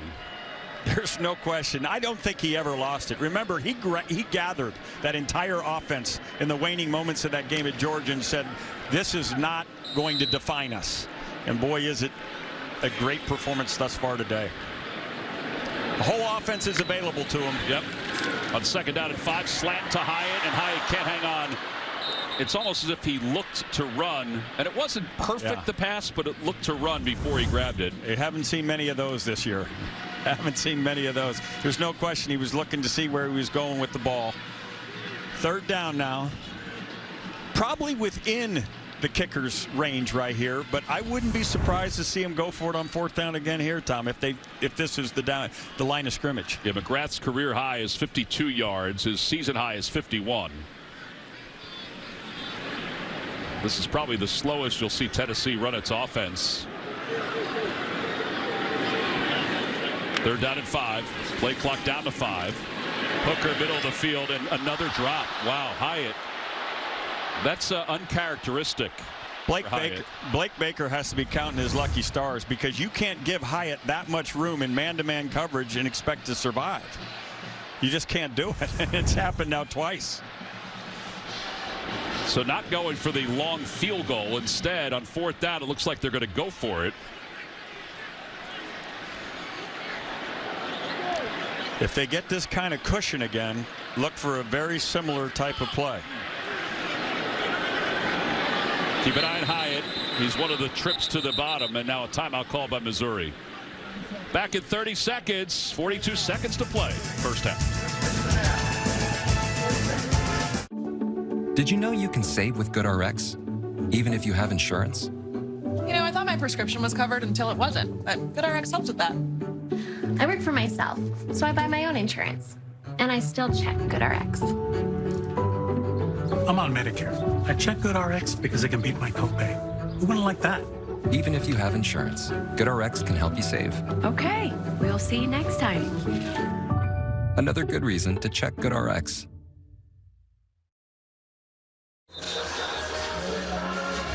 Two offensive-minded guys right there. Hey, coming up on the Geico Halftime Report, Adam, BJ, and Houston Nutt will break down our first half and bring you the best highlights from around the country. What do you think the guys are doing without you today? They're sitting there enjoying Houston. He's, you know, a mild-mannered guy. He's got enjoying a nice little fare. Brian doesn't realize no one's stealing his food. It's like, you know, a nice day there in New York City for these guys. There's Chase McGrath. They decide to go for it on 4th and 5. Up by 2 scores. Hyatt's in the picture at the top of your screen next to McCoy. Hyatt's 11, McCoy's 15. This has an opportunity to be a run. It looks like they're going to play 2 deep man under coverage. Hooker avoids the pressure. Flags come in, and Hooker's going to go down. Chad Bailey took him down. The flag was very early in that play. Yeah, it looks like offensive holding. I'm surprised they didn't check to a quarterback draw versus that look. It's a loss of 4. Jeremiah Crawford, who was playing left tackle. Holding, offense, number 53. That penalty is declined. First down, Missouri. Yeah, he took most of the snaps last week against Georgia. He's a senior, but he's called for the penalty for the Vols. Hey, with 2 timeouts left, Missouri's got a chance to get into position for Mevis. No question about it. They probably need, I would say, 30 yards. Yep. But probably could get away with 25, given the thicker kicker's range. That's right. 50. I'm not making fun of him, ladies and gentlemen. This is self-proclaimed thicker kicker. That's right. He's got shirts. He's got a burger named in his honor called the Thicker Burger. Thicker Kicker Burger. What a world. What a world we live in. First down for the 41. Here's Cook looking for Schrader, and he just threw it away because the coverage was there. Well, it was a predetermined screen. Again, they're scripting these throws, trying to make it simple for Brady. Brady, you just throw it to who I tell you to. If he's not there, throw it away. But he looked like Bannister had a chance on the wheel route, but it wasn't even part of the read. There's Harrison Mevis. Quarterback run right here is still in the game with 2 timeouts here too, Tom. Second down and 10. Trips to the bottom. Quarterback run right here is a big play. Yep. Yep, he's going to keep it himself. He's able to slice through the defense. He's inside Tennessee territory, and then some. A quick burst, and he's inside the 20-yard line. You just can't line up like that, especially with the timeouts as they are. They call a timeout. Charles eventually got to him. And Cook now has a career high in rushing after that run of 40 yards. Let's take a look at this. That box, there aren't enough guys. And he sees it and is off to the races. And he's athletic enough, going back to our comparison of he and Bo Nix, to make plays like this. Yeah, and what did Eli Drinkwitz say to us? He said, there is a little Bo in him, but sometimes when the play unravels, he can't see the new picture. Yeah, the extended play, he's not quite there yet with his eyes down the field. But this is a huge momentum shifter. And again, the swing 8, right? Yep. Eli Drinkwitz, about those last 4 minutes of the first half and the first 4 minutes of the second half, if we can gain gain some momentum in those little pockets of the game, it ends up being, at least scientifically, the analytics guys, Tom, say that helps you in games. You an analytics guy? Well, I think you have to be in this day and age. Well, you baseball guys, you're all analytics. Elijah Young checks in. Still two timeouts. They used the timeout. Yeah, so they one did. Timeout left. On first down for the 19. Cook's keeping it himself, and he dives forward to the 15. Timeout again. Oh, they're going to try. They're going to spike it. Gain of 4. Clock is winding. 8 seconds, 7 seconds. They kind of just wasted that, didn't they, Rick? Yeah. See, that's why I was calling timeout again, because now you have 2 plays. You can throw one into the end zone, and then you can hopefully get your kick. That play was a all or nothing type of play. Yeah, because you're going into the locker room right now with a timeout in your back pocket. Exactly. All right, so Mevis will try the... now the stage is set for the thicker kicker. Yeah.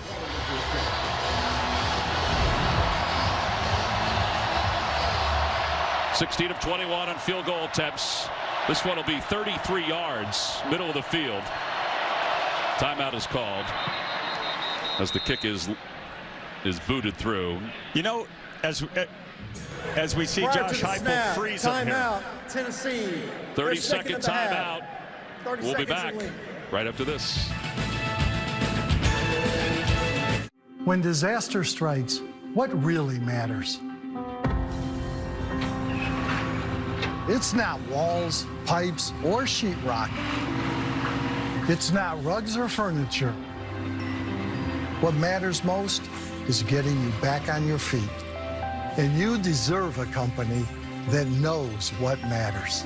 Belfour, restoring more than property.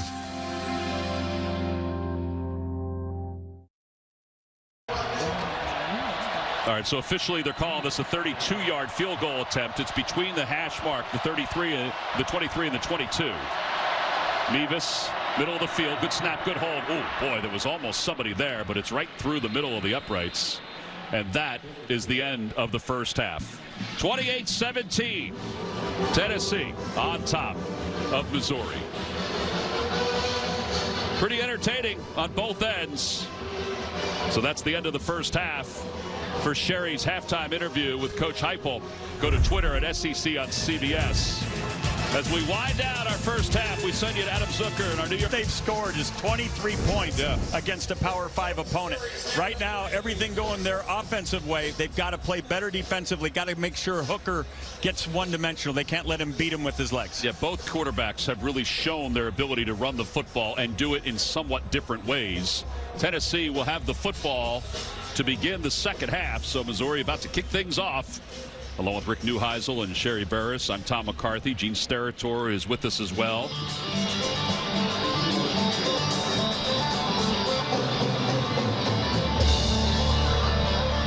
All right, here we go. The second half, the final home game of the regular season for Tennessee. Try to become undefeated here at home for the first time since 2007. And that was a booming kickoff. Let's go down to Sherry. Well, guys, Coach Eli Drinkowitz, we talked about it, talking about the importance of the swing 8 or middle 8. So these first 4 minutes in the second half really wants to see his defense get that signature stop. But did say on defense, particularly, their self-inflicted wounds with all those penalties. Yeah. And it was a similar sentiment for Josh Heupel. Told me they want to clean up their execution so they also stop hurting themselves with all those penalties. Yeah, no doubt, Sherry. And by the way, if you had turned around, that kickoff may have went right into your arms, by the way. Here we go. Beginning of the third quarter. Hooker, pressure's coming from the backside. His pass is incomplete at the shins of Rue McCoy. All right, so first half possessions and a lot of speed, too, for Tennessee. Look, Tennessee is back to being Tennessee, but there are some kind of glitches in the system. They're not as consistent running the ball. Here's Hyatt. A little stiff arm. He's short of the first down. Flag comes in. Looks like a face mask there at the end of that tackle. Yeah, Carlisle was there on the tackle. And while Hooker was 17 of 24 in the first half, there were some balls that usually are completions for the Volunteers. Personal foul, horse collar tackle, defense, number 1. 15 yards will be added to the end of the play. First down. Yeah, second one of the game for Missouri, the second horse collar called against the Tigers. These safeties for Missouri have been outstanding. Both of them came into this game with more than 40 tackles. They're kind of Johnny on the spot defenders. They can cover man. They can play the run. Really good players in the back end for the Tigers. Yeah, they're second and third on their team in tackles. Carlisle and Charleston. From midfield on first down. Hooker thought about keeping it himself. Throws to the middle to Hyatt. Flags come in. And Hyatt's going to get toward the sidelines before he's shoved out of bounds. Charleston was there on the tackle. And let's see who the penalty is against. It looks like it's against Tennessee. Holding. Offense. Number 76. 10-yard penalty. First down. Spragan's the right guard. They're going to bring this one back, but this is what NFL guys like to see in their quarterback, the ability to climb back in the pocket and make these kind of plays. So the 10-yard penalty moves the ball back to the 40-yard line, and that's kind of what Josh Heupel said that they had to clean up. You know, some of the penalties. Yeah. Drinkwitz said the same thing. 10 combined penalties. You thought coaching was easy, didn't you, Tom? Well, some guys do make it look easy. On first down, Hooker, he's wrapped up and taken down. Isaiah McGuire came from the ends. That's his 13th career sack. This front four for Missouri comes into the game with double-digit sacks when you combine them. And they just make life miserable, especially in long yardage situations where you make them one-dimensional. Yeah. The senior from Tulsa, Oklahoma. On second down and long, Hooker's hit as he lets that one go to McCoy. And McCoy is wrapped up by the ankles by Abrams Drain. And he did not let go. There's that hitch tackle drill, right? I'm going to get you and hold on until the posse gets here. Third and forever right now. See what kind of pass rush they dial up. Yeah, Tennessee needs trying to get Tennessee off the field. Yeah, they have to get to the 40 of Missouri for first down. So third down and 20.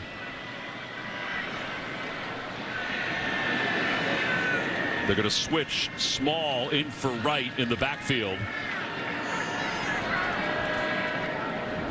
And now substitutions for Missouri after the sub for the running back. Taking advantage of an offensive substitution, you get all the time you want. And now it ends up leading to a delay penalty. game, offense, 5-yard penalty, third down. Explain that a little bit, Rick, because it's different from the pros to the college game. So whenever the offense substitute, the umpire then stands over the ball and allows the defense to accommodate with their substitution. And even if it goes to the end of the 40-second clock, it's your right. And so every time you substitute, you have to know that's a factor. So a loss of 5 more. It's third and 25. Hooker dumps it off to Small. One-handed grab. Wow, what a beautiful play. He's shy of midfield. Bailey came in from behind to make the tackle. Gain of about 12 yards, but well shy of the first down. An important play, though, because it gives them, the ball's at midfield and has given them the opportunity to punt this ball down inside the 10-yard line. Remember how important that punt was last week when Georgia knocked it inside the 1. For a punter, it's the equivalent of a hole-in-one. Yeah, they do like it. Burden is back deep to receive.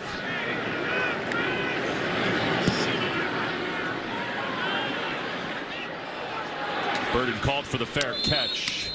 All right, so Missouri will get the football for the first time here in the third quarter. Brady Cook back on offense. At the Home Depot. Junior running back is returning for his first game here at Neyland Stadium. 2019, he was Tennessee's Class 5A Mr. Football and the State Gatorade Player of the Year. Coach said he's going to be getting more opportunity days. So far, 3 rushes for 21 carries. Yeah, 2 catches for 10 yards. And Sherry, Rick, he played for former Vol Clark Duncan. here in Knoxville. It all comes home, right? Yeah. He was recruited by Tennessee. As they say in the South, bless his heart. Right? Bless his heart. He was recruited by Tennessee, but he said the environment at Missouri when he went there that day sold him on playing for the Tigers. All right, here we go. The Red Under Hat. the heading, you achieve what you emphasize. We'll see how the Tigers play in this opening drive. Got a man in motion. It's an offensive lineman. It's an extra one. It was Javon Foster. They fake the shovel, and then they throw it out of bounds. It was read perfectly by Tennessee. All right, let's look at Missouri's first half possessions. Well, they were 3 of 8 on third down. 3 of 8 on third down, which when you add the 1-for-1 on fourth down is right on pace. You're going to look for a little bit more possession time in this half, but Brady Cook could not be playing a better game for his head coach. Yeah. Second down and 10 for the 15. Schrader in motion out of the backfield. Got a stack at the top of your screen. And Cook try to run. He got a block. And he's up to the 24-yard line, making the 23. Juwan Mitchell makes the tackle. And there's an injured volunteer down on the field.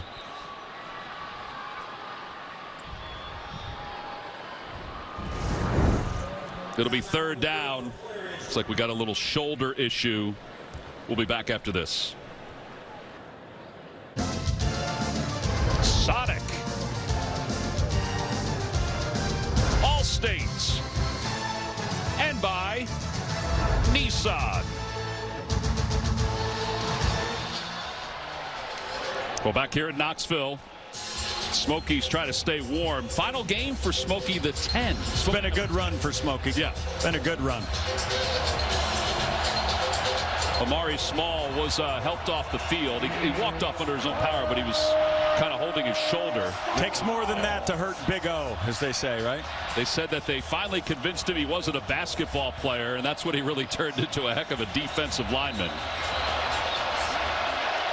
All right, so third down and 2. This is big for Mizzou. Staying on the field is huge. Cook keeps it himself. And Cook dives forward to the 31-yard line, so he does stay on the field and has a first down. A little slow to get up. Tommy, he's gone over 100 yards rushing now. 102, yep. This is the plan. This is what we call gap scheme. You've got pullers, and he just stays down. He's doing a nice job of not taking unnecessary hits either. On first down, there's that tackle. He got up slow. He's got 11 carries, 102 yards. Cooper's in motion. Cook has time, zips it, and it's incomplete, nearly intercepted. Woo. Brandon Turnage. Yep. That's a heck of a play. Transfer from Alabama. That's a heck of a play. That's called breaking on the ball. Look at him come with some speed. Or was that Jalen McCullough? No, it's Turnage. Turnage. As a quarterback, what did Cook need to do better on that? Just get it there a little sooner. Yeah. And push to the outside. When you get pressure from the inside, that's where we get the term back shoulder. Second and 10. Bannister in motion. And Cook finds Bannister. There's that middle field hero, Barrett Bannister. Yep. He just knows how to get open inside. This what a game for Brady Cook. Confidence. You can feel it growing each and every play. And I tell you what, Eli Drinkwitz is calling a whale of a game, because there aren't a lot of second options. So when you're doing that, your first option has to be right. Gain of 14 yards. In the middle of the field. Pass is complete again. And it's Bannister again. McCullough makes the tackle. Sherry, what do you got? As we saw him go down, Amari Thomas for Tennessee, he's walking off the field. He's holding that right collarbone. Looks like he's holding that collarbone all the way. And I did ask in their tunnel, if he heads in all the way, that is the x-ray room. So I'll keep you updated. All right, Sherry, thank you. On first down, they hand it off to Schrader. Schrader trying to get to the edge. Banks makes the tackle. Still positive yards, though, Rick, for it's an excellent beginning. Tigers. It's a great first down. Anytime you get 4 yards or more on first down, you're in basically par situations, which means you can do anything you want on the next call. It's a gain of 4. We're winding close to 9 minutes to play in the third quarter.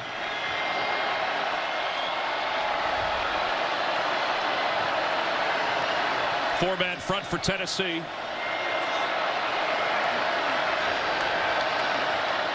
Cook off the play fake. He's going long toward the end zone. And it's caught. Touchdown, Tigers. You can feel the confidence going. This was an unbelievable play to Lovett. Lovett is out of the slot. It's a slot fade. It's just a beautiful throw. The reason why we call it slot fade is he's inside, and you have all that room to throw over the outside shoulder. Just a beautiful throw and catch. Yeah, he got a couple steps on McDonald's. And Lovett with his third touchdown reception of the year. And the swing 8 is swinging towards the Tigers. That's a good point. 5-point game. Mevis on for the point after.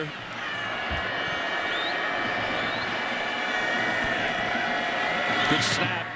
And the kick is right through the middle.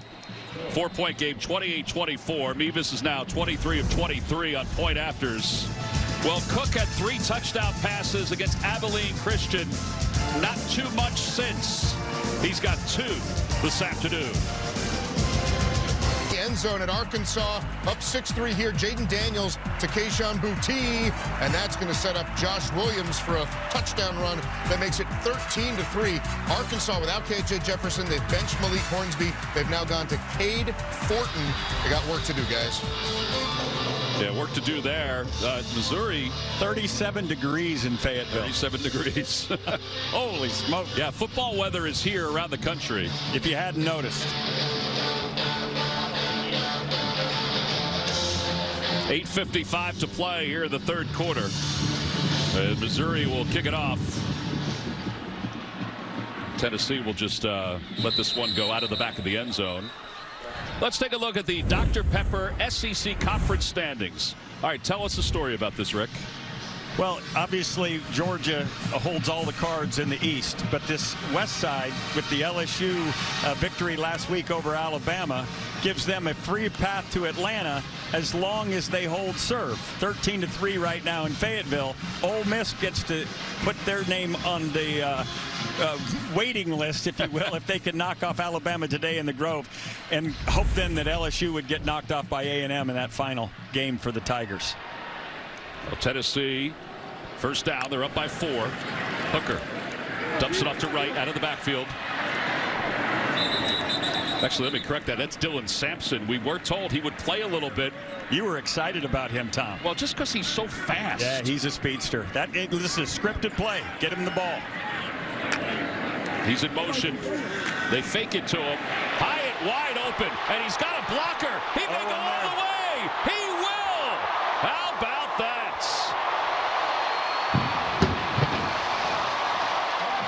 What an answer. What a play call. What a play design by Josh Heupel. Just really fun. Jalen Hyatt, hard to imagine you don't know where 11 is. But they didn't know where he is as he came out of the backfield and ran a little wheel route and was escorted to the checkers.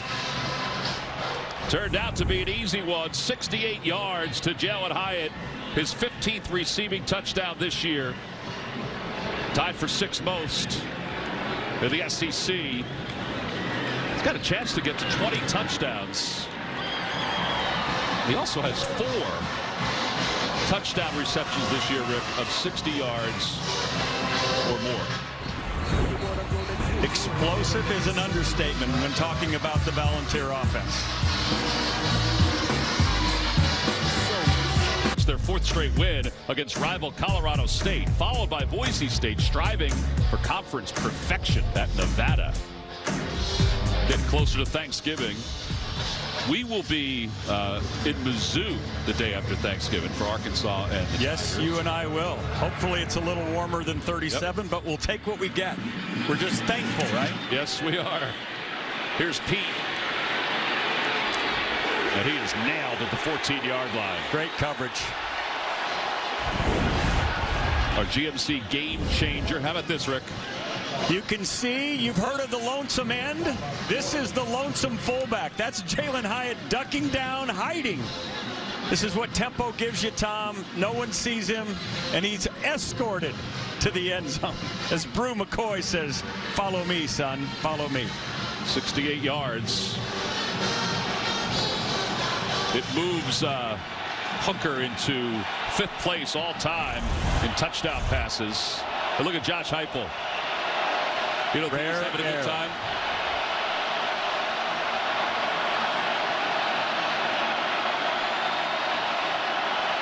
Play clock is down to 5.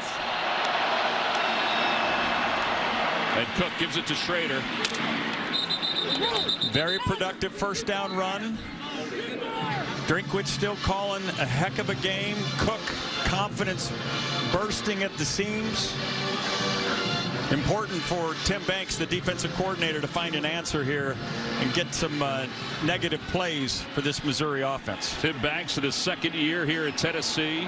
His 16th year as a defensive coordinator in college football. He's upstairs watching, and there is a near interception by Turnage. First ill-advised throw by Cook. Turnage making a great play, but he had a receiver right in front of him that he just could have laid off to and kept the chains moving. As the youngsters will do, Tom, they're feeling their oats. Big 3rd down right here, 3rd and 4. Got to get to the 24-yard line. Bannister in motion. Whistle blows, false start. Here we go with the self-inflicted wounds. Prior to the snap, false start, offense, number 5, 5-yard penalty, 3rd down. And this is what crowd noise will do to you. This is where you get discombobulated. We saw 6 false starts last week for Tennessee at Georgia with all that noise. Missouri's operated pretty clean today, but you can feel the excitement with that last touchdown, what's going on in this arena. 7th penalty for the Tigers.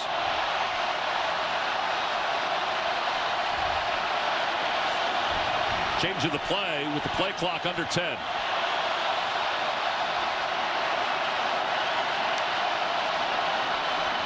Cook on 3rd down. He's going to try to run for it. He's got a blocker in Schrader, and Schrader will free him for a 1st down. Good decision. Great decision. This is what they've been missing as an offense.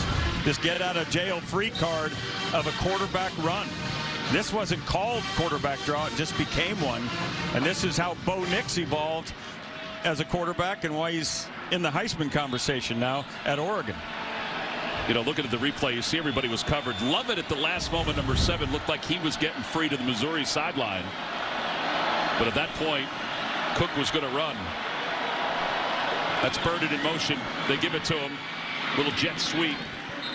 And to the 30-yard line. Gain of 3. McDonald makes the tackle.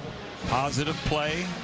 Keeps that defense out there, and more importantly, keeps your defense getting some rest. Yeah, they're all sick. Although they weren't out there for long that last drive, just 2 plays.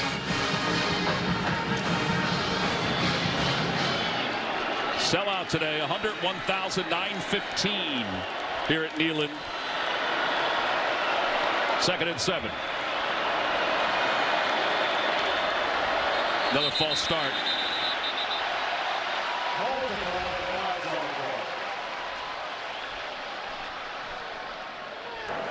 False starts, offense, number 84, 5-yard penalty, 2nd down. You know, it seems like, Sherry, everywhere we go, we talk about noise, and Coach Drinkwitz talked about the noise and how they dealt with it this year. Yeah, and it's super loud down here as expected, and Coach Drink was telling us, ironic is what he called it, but each road game has just gotten tougher and louder, and they really try to work on that at practice to combat the noise, and I don't know if you guys can hear it now, it's getting even louder as we're about to snap the ball. Oh, it does sound loud. What'd you say? What'd you say? 2nd and 12. That's Young out of the backfield in motion. Pressure's coming. Oh, Cook got away. Still coming from the backside. Throws on the run, incomplete. Hard to question Brady Cook as well as he's playing today, but once he got around that contained defender, pin your ears back and get up the field, son. You've been making a lot of yards. They're hustling back. Drink's got to play, trying to get on the line of scrimmage so he can make adjustments as this play clock winds down. Yeah, a little more daunting task. They're 4 of 10 from 3 on 3rd down.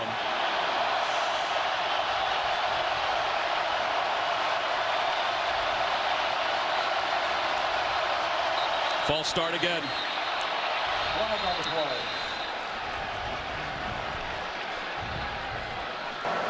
Prior to the snap, false start, offense. So number 7. So difficult to communicate. As I need to wait for the official to say what he said. So difficult to communicate when it gets loud like this. Now there is no excuse for a receiver because you're not listening to a snap count anyway. You're just watching the ball. But when it gets going, it gets hard to concentrate. 2nd one on this drive for Lovett. 3rd down. 3rd and 17. Bannister. And he'll be shy of the 1st down. He gets to the 32-yard line. Beasley comes in to make the tackle for Tennessee. 11-yard gain, and now Missouri will have to punt. This is another place, if you're going on the road, you want to take a chance. Potential fake here.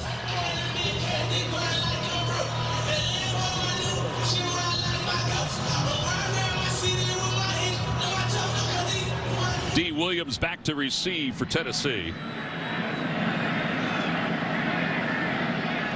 What do we got cooking here, Rick? Just trying to get a gunner. Now they get this one off. It's a short punt. It's got some hang time. And Williams will take it to the 31. Well, Hendon Hooker talked about being able to perform on senior day, get his team back on track, and it's an emotional day for him and the rest of the seniors. Oh my. What an impact he's made on a program in such a short time. Talked about, you know, the aftermath of that Alabama game, trying to get his mom. He said, "Mom, we're on TV. Stop crying." Yeah, you go ahead and cry, Mom. That's a heck of a story. Yeah, in fact, Eli Drinkwitz, the head coach of Missouri, talked about how he recruited Hooker to North Carolina State. That's right. At one time. And Josh Heupel had recruited him to Missouri. Correct. So they knew each other, which obviously fast forwards that relationship. Sampson is in the backfield for Tennessee. They give it to him, and there's that burst. Makes another man miss. Into the open field. Can he split the last 2 defenders? Cannot. Down to the 27-yard line. Charleston makes the tackle. Carlisle Carlisle. I mean, it's a hard job. You're in the open field. He broke down, obviously. What a move. 37-yard gain. And he goes again. Breaks a tackle to the 10-yard line. Hopper made the tackle. Ladies and gentlemen, I wish you could have heard Tom McCarthy in our meetings with the coaches talking about this guy. Did you have an inside information? I watched a little film on him, and you know, you think about freshmen, and there's so much they have to learn before they can actually get time. Hooker to the end zone. Incomplete. And there's the flag. Rakestraw is going to be called for the penalty against Keaton. You know, we're going to look at this, but this corner is on an island. Pass interference, defense, number 2. The foul occurred in the end zone, so the ball will be placed at the 2-yard line. First down.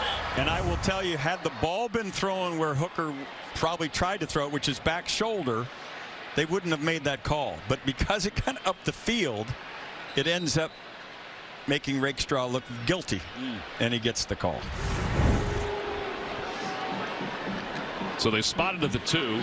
By the way, keep an eye on Princeton Fant, the tight end. He's a former running back. He's in that H-back. He's going to get the pass. Touchdown. You're rolling hot dice, Tommy. You're rolling hot dice. That's his second score in the air today.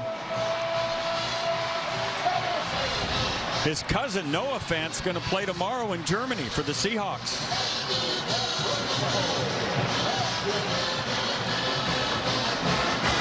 I bet he's watching.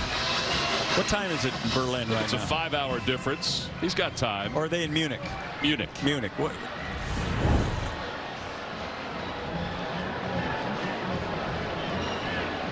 Here's McGrath. Point after. It's good. Whew. Tell you what, things have changed, haven't they? Quickly. The Hooker family feeling pretty good about their son. I think if you're Dylan Sampson, you're feeling pretty good about your legs. And then Fant topped it off. His second career 2-touchdown game.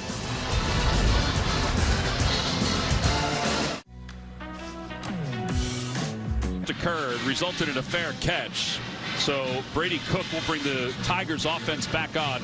And now the task is even harder because Tennessee's found a rhythm offensively. Remember a year ago in Josh Heupel's first year here at Tennessee, he scored 62 against this Missouri team. Now this is a far different Missouri defense, but they're kind of getting the same treatment right now. Yeah, in fact, Coach Drinkwitz talked about that. He said, it's my responsibility to get this team ready and represent the university, and I did not do my job today, meaning last year's game. On first down, Cook looking to throw, middle of the field, and it's incomplete. Dove was the intended receiver. He was open. Flowers was there on the backside. Yeah. Again, he has so much room to run. You can see this is what we call an over route.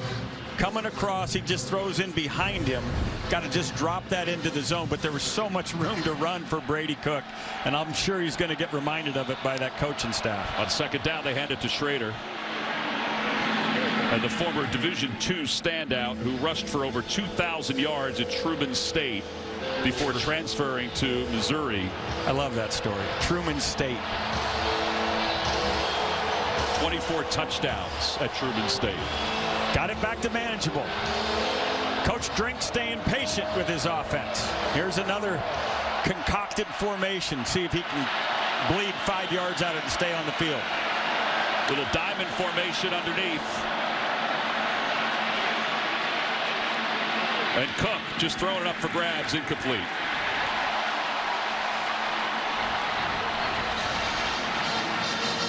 Great job by this Tennessee defense.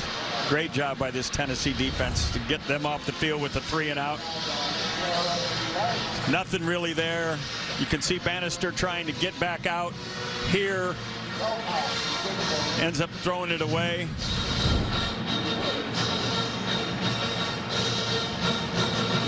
And this is the challenge of calling plays for a young quarterback.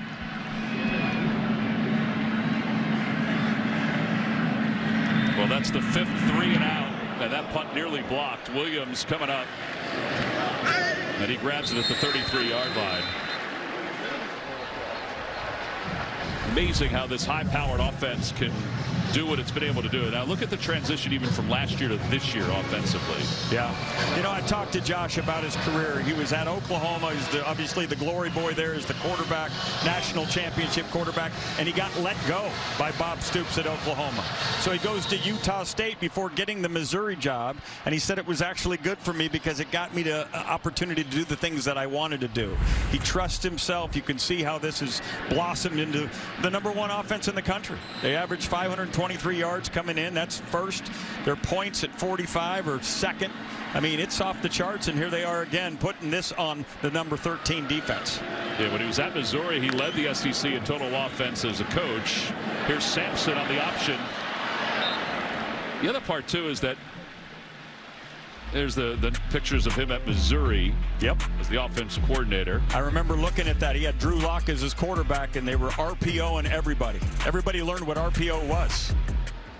On second down, middle of the field, McCoy inside Mizzou territory. This is just a shooting gallery, Tom. Everybody comes from outside in, and you just kind of pull lead just like you would if you were hunting ducks and take your shot.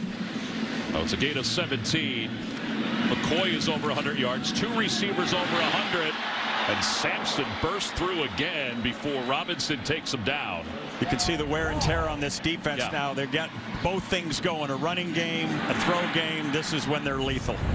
It's a gain of 10 yards. Sampson now 3 carries, 64 yards. Hooker going to the end zone. He's got a man, and it's incomplete. He threw it short.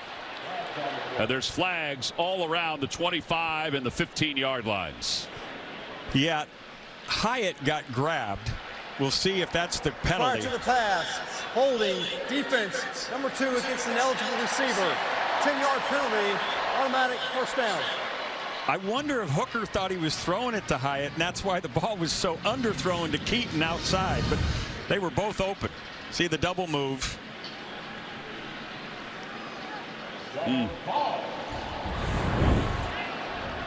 It's really hard as a quarterback when both guys are wide open, right?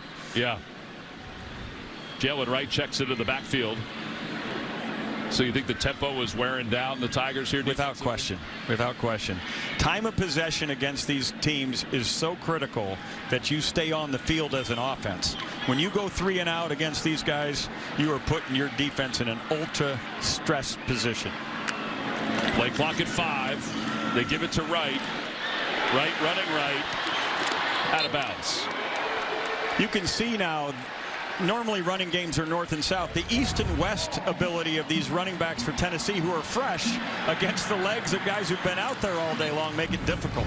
Yeah, Tennessee now has 218 yards on the ground. They run it again to Wright, who goes up the middle on first down to the 9-yard line. And kind of like a boxer, you can feel somebody starting to feel those body blows. They keep coming at you. Yeah. Like waves pounding on a beach. 2nd and 7. Right again. Steps inside. Powers inside the 5 to the goal line. They're going to mark him at the 1. Watch how fast they'll get up there and go. Yeah, Carley's, after a gain of 8, makes the tackle. So you got him in the corner. This is a flurry right now. And movement left side. Gerald Mincey, the redshirt sophomore, moved. They were going to snap that at 30 seconds on the shot clock. My producer's in my head telling me it's the play clock. He's never been in my coach's office. We call it the shot clock.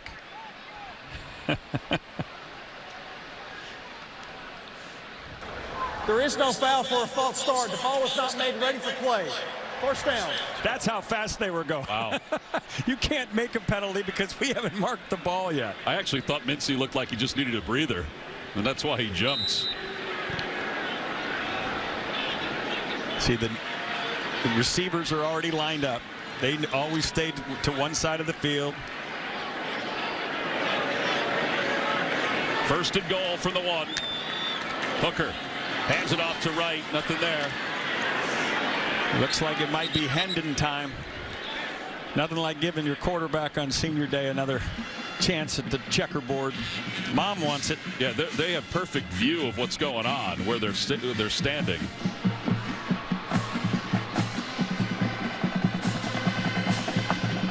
So that's where they are. That's where the offense is. Maybe he'll just run and hand it to him. There you go. Yep.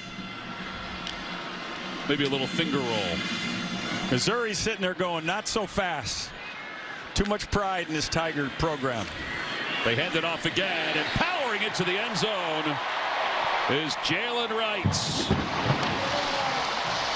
48-24 Tennessee.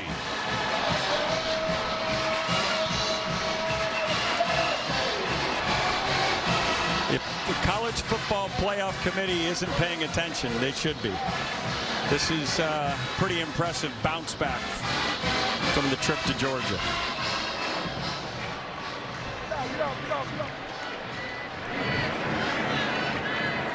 Eight plays, 67 yards, and the point after by McGrath.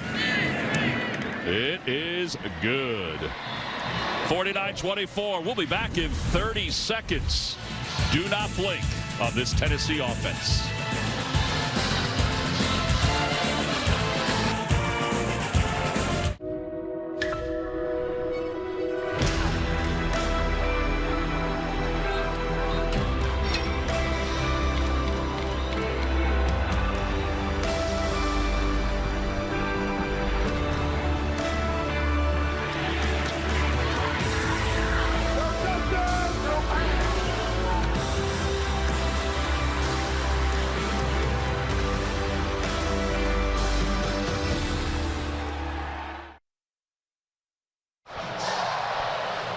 1:19 to play here in the third quarter. 49-24. Get nonstop sports news, expert picks, and the biggest highlights on CBS Sports HQ, the free 24/7 Sports News Network. Download the CBS Sports app to watch today.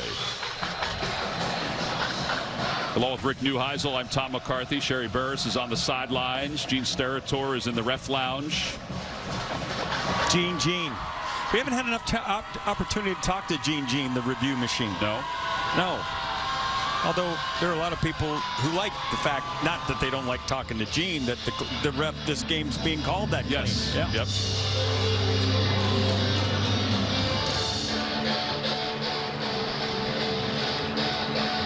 Pretty amazing to see the change in emotion for the Tennessee fans, because earlier in this second half that they weren't feeling this jumpy.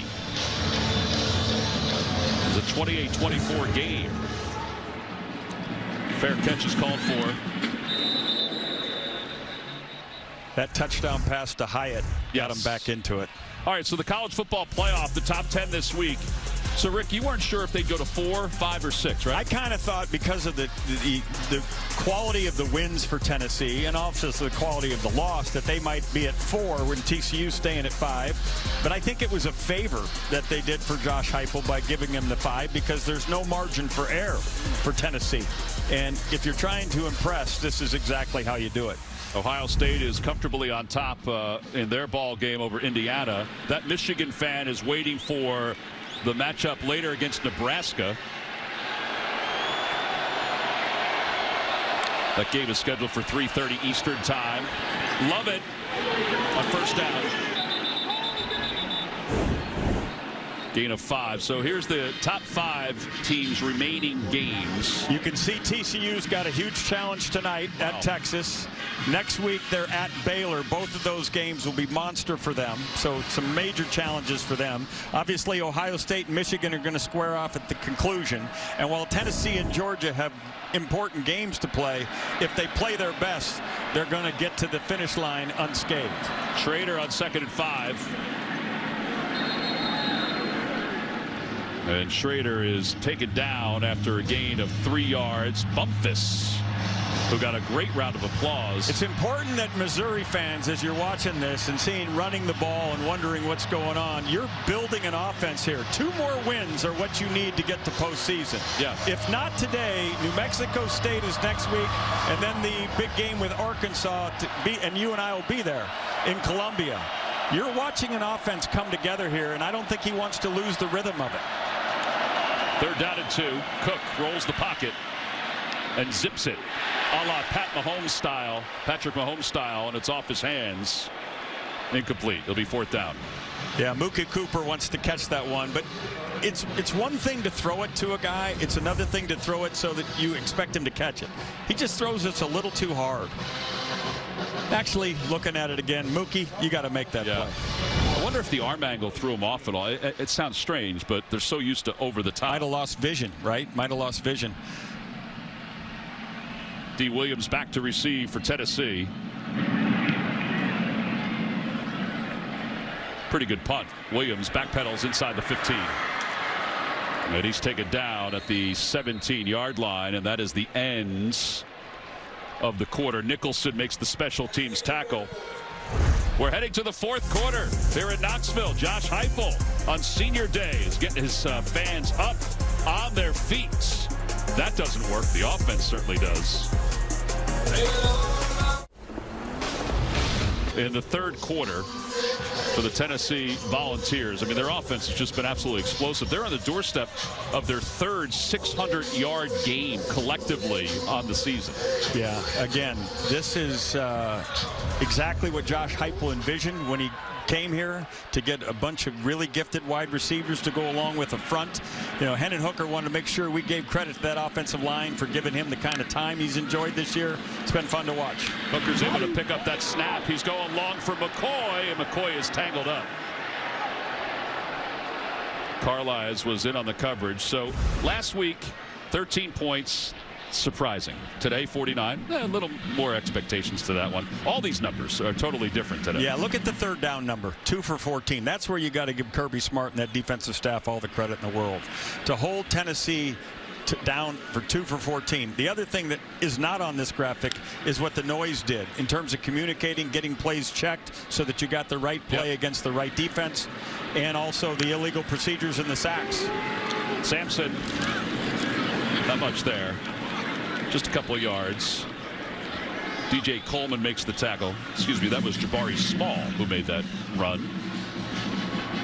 What a three-headed monster that Tennessee's had today. I mean, obviously Sampson, most of his has been in the third quarter, but and fresh legs coming into the offense while this defense is wearing down. Letting some clock run down here. Fascinating to watch the backdrop of the play callers, right? These black shields that are along the sideline that are hiding from the fans and from the coaches up in the booth. Hooker's pass is complete near the SEC logo. Probably going to punt it. Yeah, Manuel in on the tackle. But you see, what they're doing is, if the opposing coaches cannot sit and film those signals, so that you can go home and figure them out, decipher them, right? They're going 4th and 1. 4th down and 1. They're trying to get Missouri to jump. By the way, that catch was by Squirrel White, the freshman, his first catch of the day for Tennessee. Josh Heupel, this much of a riverboat gambler, this close to the Tennessee River? They're really trying to get him to jump. I don't think so. I don't think so. And timeout is called. Timeout. Tennessee. They're first of the half. 4th down and 1. Tennessee. Well, they are close to the Tennessee River. Is there a goalpost in there?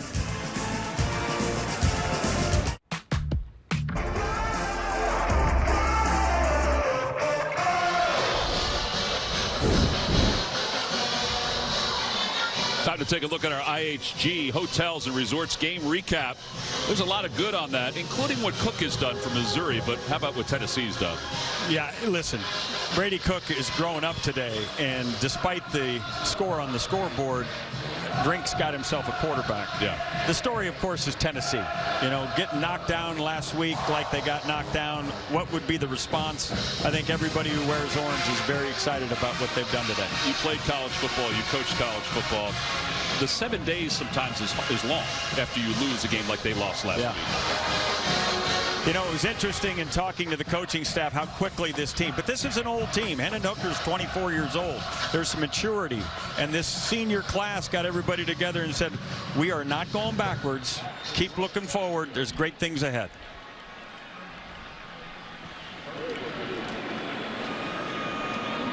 Luther Burden back deep to receive. That's off the side of the foot. Burden's going to let it bounce, though. Well, that takes a Tennessee bounce. Burden's, he picks it up. Probably just let it go. Should I? Oh, my. Live to tell about it, Tommy. Live to tell about it. Don't forget, later in the game, it's the play of the game, presented by Jersey Mike's Subs. Let's go down to Sherry.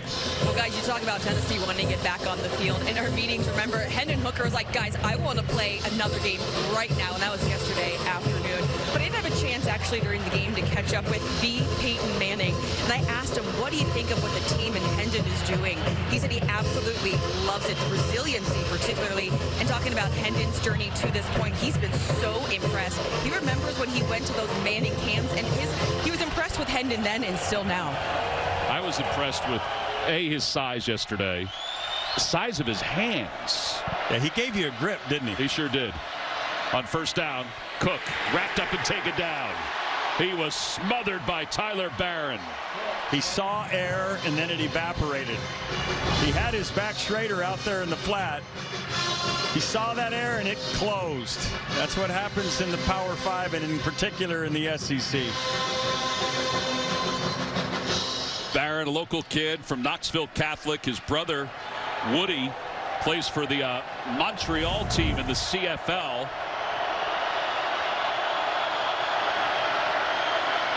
Second down. Cook tries to zip it to Lovett, but he's bumped by McDonald's, and there's a flag in. It looks as if they're going to call, no, they're going to call defensive pass interference. He originally signaled he was calling pass interference on the offense. Having a little conference down here. Pass interference, defense, number 12. The ball we placed at the start of the foul. First down. So I guess McDonald got there a little early. Just a little. Listen, this is the hardest job in the world. It's a bang-bang play. Yeah, it is. You know, judgment calls by the officials. You got to live with those as a defensive back coach. Yeah, so they spotted at the 17. They'll be first down. So Coach Drink's got to get back in rhythm on first down. Get these positive downs so he can keep that whole playbook open. Tennessee showing blitz. They hand it off to Schrader. He slips one tackle. And then Mitchell bounces him forward to the 24. This is a long view of Missouri as a program. You know, they just gave Coach Drink a 2-year extension. They buy it in. He sees progress right here. The scoreboard says we're way behind, but I'm promising he's seeing the big picture. Yeah, and he's had to defend his quarterback this week, Brady Cook. They give it to Schrader again, and Schrader tackled by Barron behind the line of scrimmage, a loss of 1. Very good play. Coming off the edge.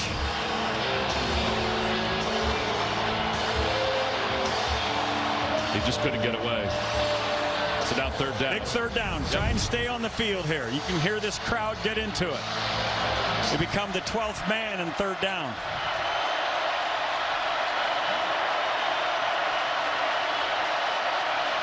Just north of 101,000 on hand today. Jumped. It's going to be another false start penalty. So you want to try something hard, ladies and gentlemen? Try to hear a snap count in 100,000 people. Prior to the snap, false start, offense, number 84, 5-yard penalty, third down. Sherry, how loud is it? Are your ears ringing? They're ringing so loud, and I have my security guard, Joe, down here keeping me safe. And to talk to him, I have to lean in so close, even have to repeat myself sometimes. And what else I've noticed on the field, the speakers are in very strategic positioning on the sideline, which I've not seen at other stadiums before. 3rd and 10. Love it in motion. Cook steps up, passes complete to Bannister, and Bannister has a first down. A beautiful throw, great pocket presence. We're watching him grow up. Yep. We're watching him grow up. You seal the inside, come back into that hole that was created by the seal. Bannister does a great job of giving him a target. Bullseye. Gain of 15 yards. Bannister, the graduate student, and says that his journey to Mizzou and beyond, an awesome one. He'll get it again. And he's up across the 35 to the 36. Great job. Take what they give you. Stay ahead of the chains. Par down. Drink's got his whole playbook to him. And I know you, as a college coach, you've had guys like Bannister. Right. They're preferred walk-ons. And they open eyes, and you have to eventually. Heck, I'm a guy like Bannister. Yes. I wasn't preferred, but I was a walk-on. It's wonderful. They're great for the locker room, and obviously they become hugely productive players. 7 targets, 6 catches. I was actually not preferred. Well, you were at the end. Here's Schrader, slips a tackle. Not much else there. Schrader now with 10 carries. Roman Harrison made the tackle. The 10 carries give him 400 for his college career. That's Division II and at Mizzou. This play call will give us a clue as to whether or not Drink's going to go for it on 4th down. Quarterback run again. Cook's over 100 yards today. Don't be surprised if we see his legs. 13 carries, 108 yards.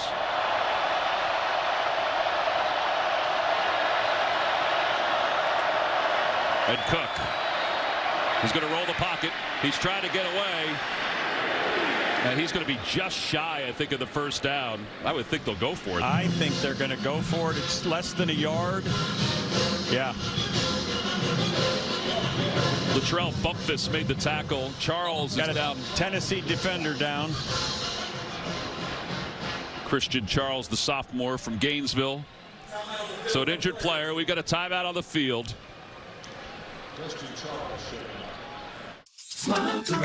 You pop them in, you go. Navy Federal Credit Union. And by Smile Direct Club. It's an ode to Smokey number 10. Final game. Try to keep Smokey warm.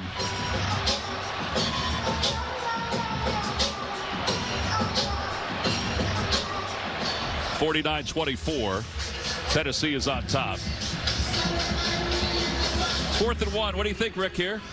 You know, they've tried the interior of this defense and not been successful. I think it's going to be either quarterback or read, meaning they'll put it in the belly and then try to get outside. They also threw a touchdown pass to Toski Dove, 4th and 1 earlier in the game. Elijah Young is in the backfield. He's a dual threat. Oh, now they've got a new quarterback under center.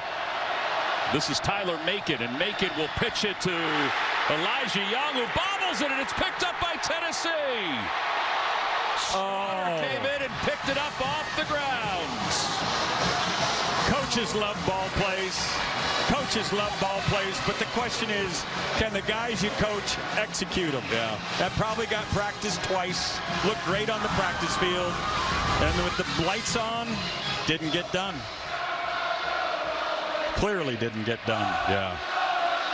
It was in Young's hands. Now, he led him a little too far on the pitch. But the pitch needs to be handled, but everybody's excited. And the question is, how much rep? And this is where the old coach goes to the young coach and says, how'd you do? So now 1st down for Tennessee, deep inside Missouri territory. Warren can't hang on.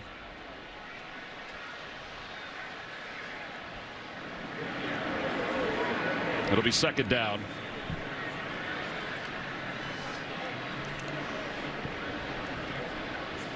The good news for Coach Drink on that, he doesn't have to go down to the coordinator's office to talk to him about that call. That is very true. He's the coordinator. That is very true. Buck stops here. 2nd down and 10. Here's Sampson. Not much going. He did get a couple yards to the 28. Hey, listen, there are upsets in college football today. How about this one here? Look at Vandy. Knocked off number 24 Kentucky. So excited for my guy Clark Lee. Clark was on my staff at UCLA.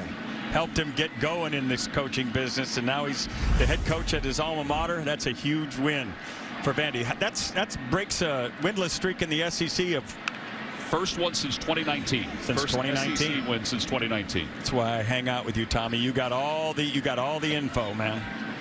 Need the info. 3rd down and 8. I did have somebody hand me that, though, to be honest.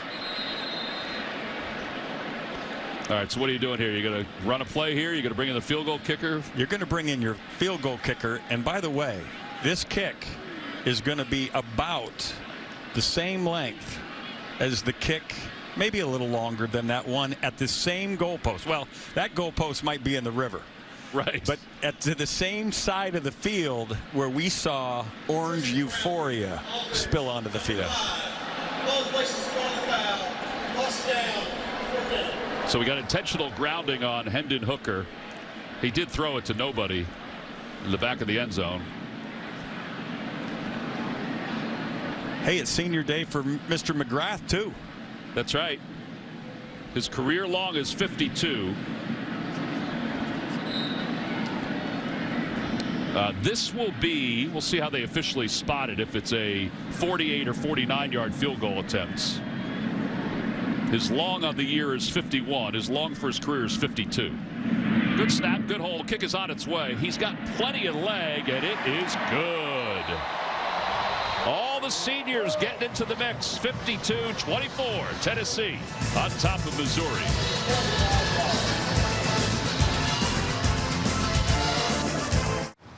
Wow. 4th lead change of the 2nd half at Kentucky. They win it 24-21. And LSU in the driver's seat in the SEC West may have just gotten a game-sealing turnover at Arkansas, guys. All right, Zook, thank you very much. We appreciate that. It's 52-24 here. Tennessee's on top. Don't forget, coming up next, the second game of our SEC on CBS doubleheader features friends and rivals writing the next chapter in their history. Nick Saban leads 9th-ranked Alabama against Lane Kiffin's 11th-ranked Ole Miss Rebels. That's coming up next here on CBS. One more time, our college football playoff, our top 10 this week. Georgia, number 1. They got Mississippi State later on, and of course Tennessee, number 5. Oregon's really turned their season around since that opening loss to begin the year. They have their hands full today. That rivalry with Washington, I was a part of it. That's a blood feud. There's no love lost there. That will be interesting, as it will be in Austin, Texas, as the Frogs go to play against their old head coach. Yep. He's an analyst there for Steve Sarkisian. Gary Patterson will have some interest in that outcome. By the way, Ohio State fan here in Tennessee, fairly easy day today for the Buckeyes. Yeah. All right, so Tennessee will kick it off. Missouri has 7:54 left to play here in the fourth quarter. A second half that's basically become all Tennessee. Pete calls for the fair catch. All right, so 21 seniors honored today before the ball game. Trey Flowers, we really enjoyed talking to him yesterday. Number 75. We spent all our time, Tom, talking about, the X's and O's. When you're in the coaching world, these guys become your children. And to see where they started and where they're finishing as they come jogging down that power T right there, I can only imagine what this coaching staff is looking at them and see these are young men, and man, are they productive. Yeah, and what did you say to Trey Flowers yesterday? I said, are you going to cry? Yeah. He said, probably. He also talked about how fast his college career has gone, and it does go quickly. Luther Burden on the run, a little jet sweep out of bounds. Coming into the game, Luther Burden averaged only 8 yards a catch. That's one of the reasons. That's a completion. Yes. But it's a way to get Luther Burden another touch, another chance, another reason to believe that his future is unbelievably bright at Missouri. Yeah, he said, Coach Drake told us that earlier this year, development. A lot of times freshmen don't realize there is a development that has to be done before you feel the impact. Cook going to the far sideline, incomplete, trying to get to Burden again. And that's what the administration felt. They can see that there's buy-in in this program, right? That they are all following Coach Drink. There's no reason to throw the baby out with the bathwater and start over again. You keep everybody in place and you keep building. Still 2 chances to get those 2 wins after this one. And I think they've got a decent chance to get it done, especially with the growth of Cook today. 3rd and 7. Lovett comes in motion.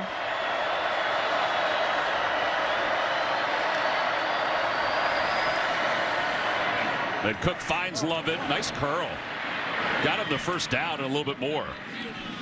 Wesley Walker in on the tackle. Press coverage across the board there by the Volunteers, which makes it you can get picked. But he stays with his guy Lovett. Lovett makes the play, gets back inside, a huge opportunity. Got a flag that came in late. The field judge came over and threw it from the near sideline. Got a little John maybe going on? Something going on. They're all pointing at Missouri as if something was a foul or a miss. Lovett did go over and say something to Turnage after it was over with, but we would just be speculating at this point. Certainly a dead ball foul. Yeah. –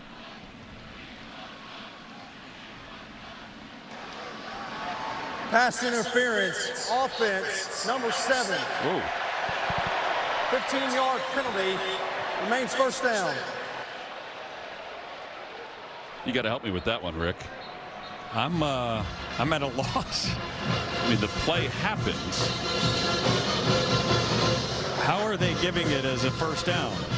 Still first down if the play happened and you're calling offensive pass interference. All right, so take a look. It's after the play.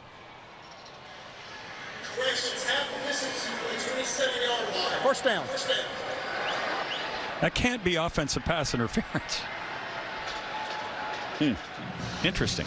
So Turnage was helping Lovett put the jersey back over the shoulder pad.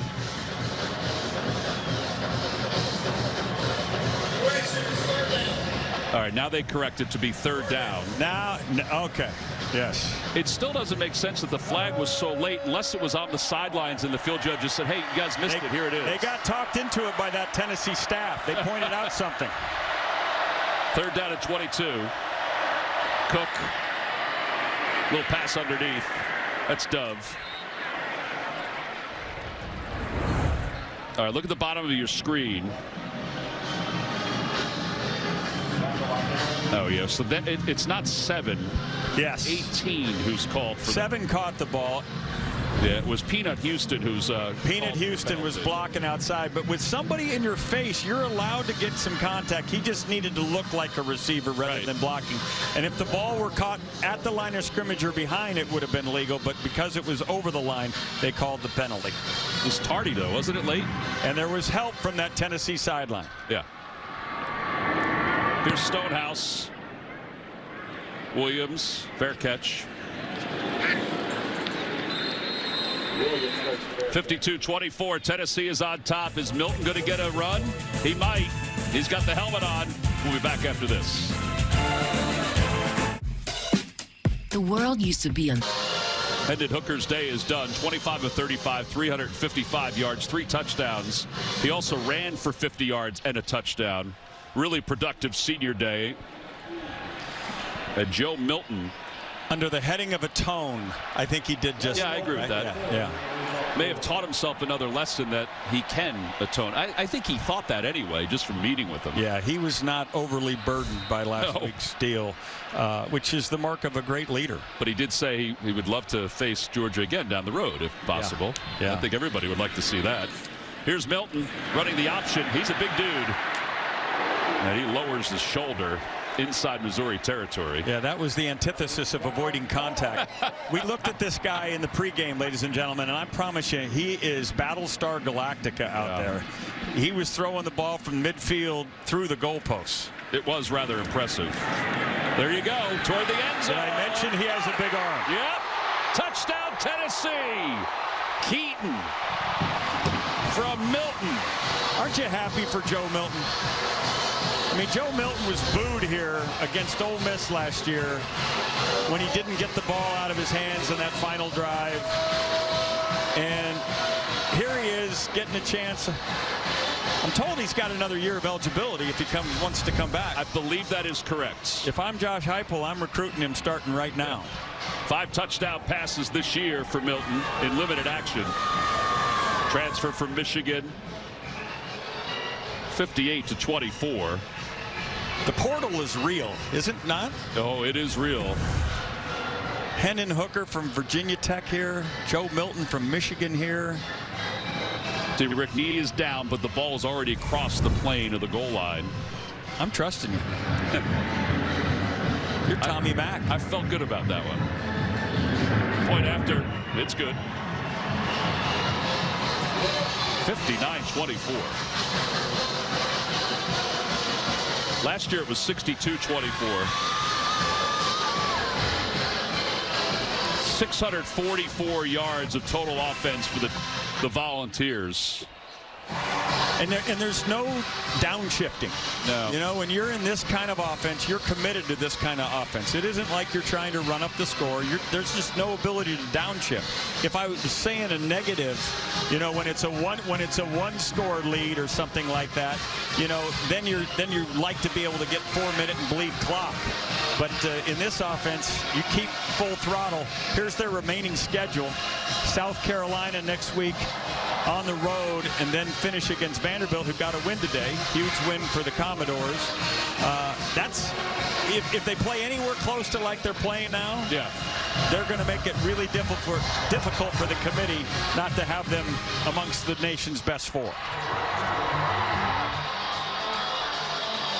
Well, 5:43 to play here in the 4th quarter.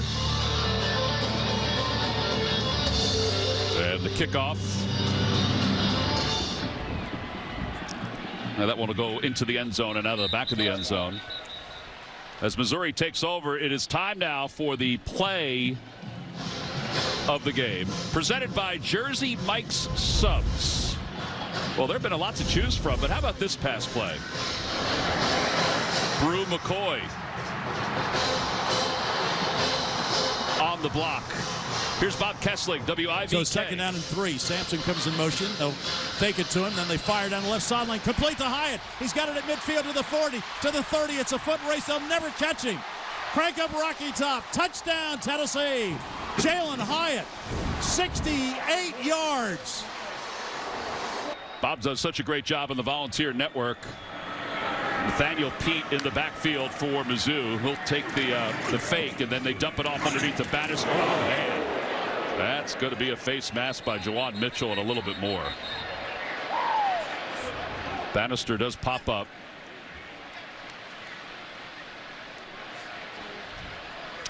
That's a little scary. Yeah, that's scary. Not intentional. Just personal foul, face mask, defense, number 10. 15 yards will be added to the end of the play. Automatic first down. Still can't say enough about the growth of Brady Cook today. You know, there was a point in the game where he didn't take that throw. Tried to go down the field and make a bigger throw and ended up having to punt, you know, given that they weren't able to get the first down with that easy throw. Yeah, a conversation after that with his head coach, and now he's taking it. Yeah. 17 of 31, 199 yards, 2 touchdowns, but also 100 yards on the ground. Huge growth. And Cook is going down. Boy, he was smoked from the backside. James Pierce, the freshman. Loss of 7. Just beats the one-on-one block inside. Left tackle gets beat. He gets home, and Cook's left to his own devices. Under 5 to play here in the 4th quarter. 2nd and 17.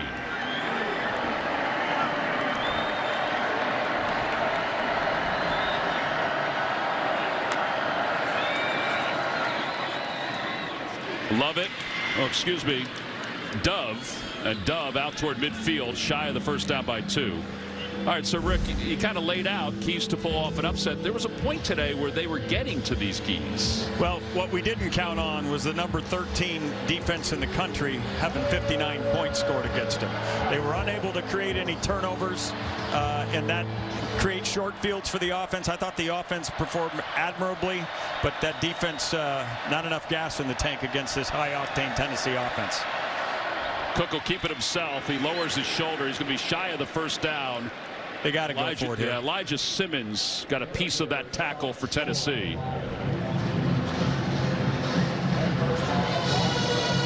There's no sense in punting here. I'm going to bet that they use a play that they use a lot in this 4th down. Oh, yeah, you think so? I think so. Not bringing the quarterback under center to backup quarterback under center? I don't think so. I think we're going to see a standard play here.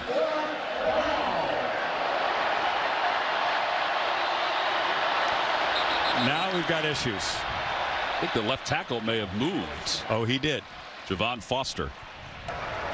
False start. Offense, number 76. 5-yard penalty. 4th down. It's at least 5 or 6 false starts in the second half. And now they're going to punt it.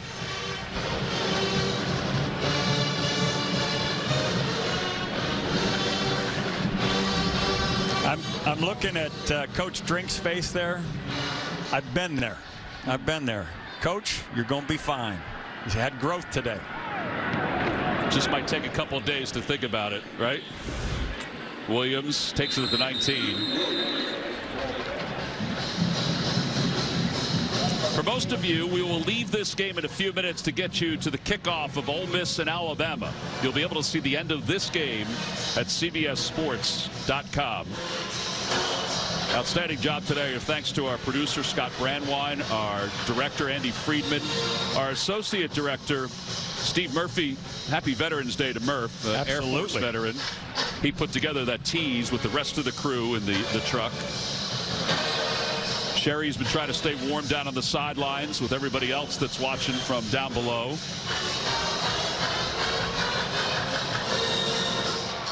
First down for Tennessee. Sampson, half the size of Milton in the backfield. And Milton's going to fire again. Not much there. It's a gain of 1. Carlisle's in on the tackle. That was Walker Merrill with his first reception of the day for Tennessee. And Walker Merrill better catch it or it's going to put a hole in his chest. That thing was going at least 100 miles. At 2:40 left to play here in the. By the way, Tommy, congratulations to your Phillies on a great run. It was a great run. Tommy's the voice of the Philadelphia Phillies, who got to the series this year. Great run by that ball club. Well, we've been talking a lot about the college football playoff as Sampson will run into some daylight up to the 42-yard line. And you know this, Rick, there's nothing better than playoff anything. Right. Yeah, Tennessee's just got their fingers crossed. I know their faithful have their fingers crossed. They get another shot at these top 4 teams. Gain of 22. Sampson's got 97 yards on the ground. Look at Milton. Let it fly. He's got him in. And he'll be shy of the goal line by about a yard. That ball flew 67 yards in the air. Squirrel White was able to roll under it. That is a powerful arm, ladies and gentlemen. Oh. They're over 700 yards, and they really could just take a knee from here. And they will. And they will. I'm guessing. I'm guessing now that they've got the understanding here, although Jalen Hyatt runs back into the game. Freer King is in as well. Yeah, I think you think this is just victory formation, right? I'm hoping so. Yeah, Tennessee has called a timeout. Again, they're 30 seconds in lead. They're 3 points away from matching the score from a year ago, which I don't think either one of us thought that would happen in the middle of the third quarter. No, we thought the prize fight at the outset of this ball game was Tennessee offense versus this number 13 Missouri defense. And right now we're sitting there with 723 yards put up against the number 13 team in the land. And I promise you, ladies and gentlemen, watching the film of Missouri's defense, it was not an accident. There were plenty of great defensive players on that side of the ball, and certainly some good scheme. Tennessee just took it out on somebody, and unfortunately today it was the Tigers. Yeah, 723 yards is a record, Tennessee record. They've been playing football here for a while. A guy named Manning used to be here. Under Josh Heupel. It's a record under Josh Heupel, 723 yards. We're checking on whether it is a program record. Yeah. I don't know. It'd be hard-pressed to find something that's different. All right, here we go. Let's see what Tennessee's going to do. Looks like we got victory formation. Nope, they're going to huddle up. Maybe not.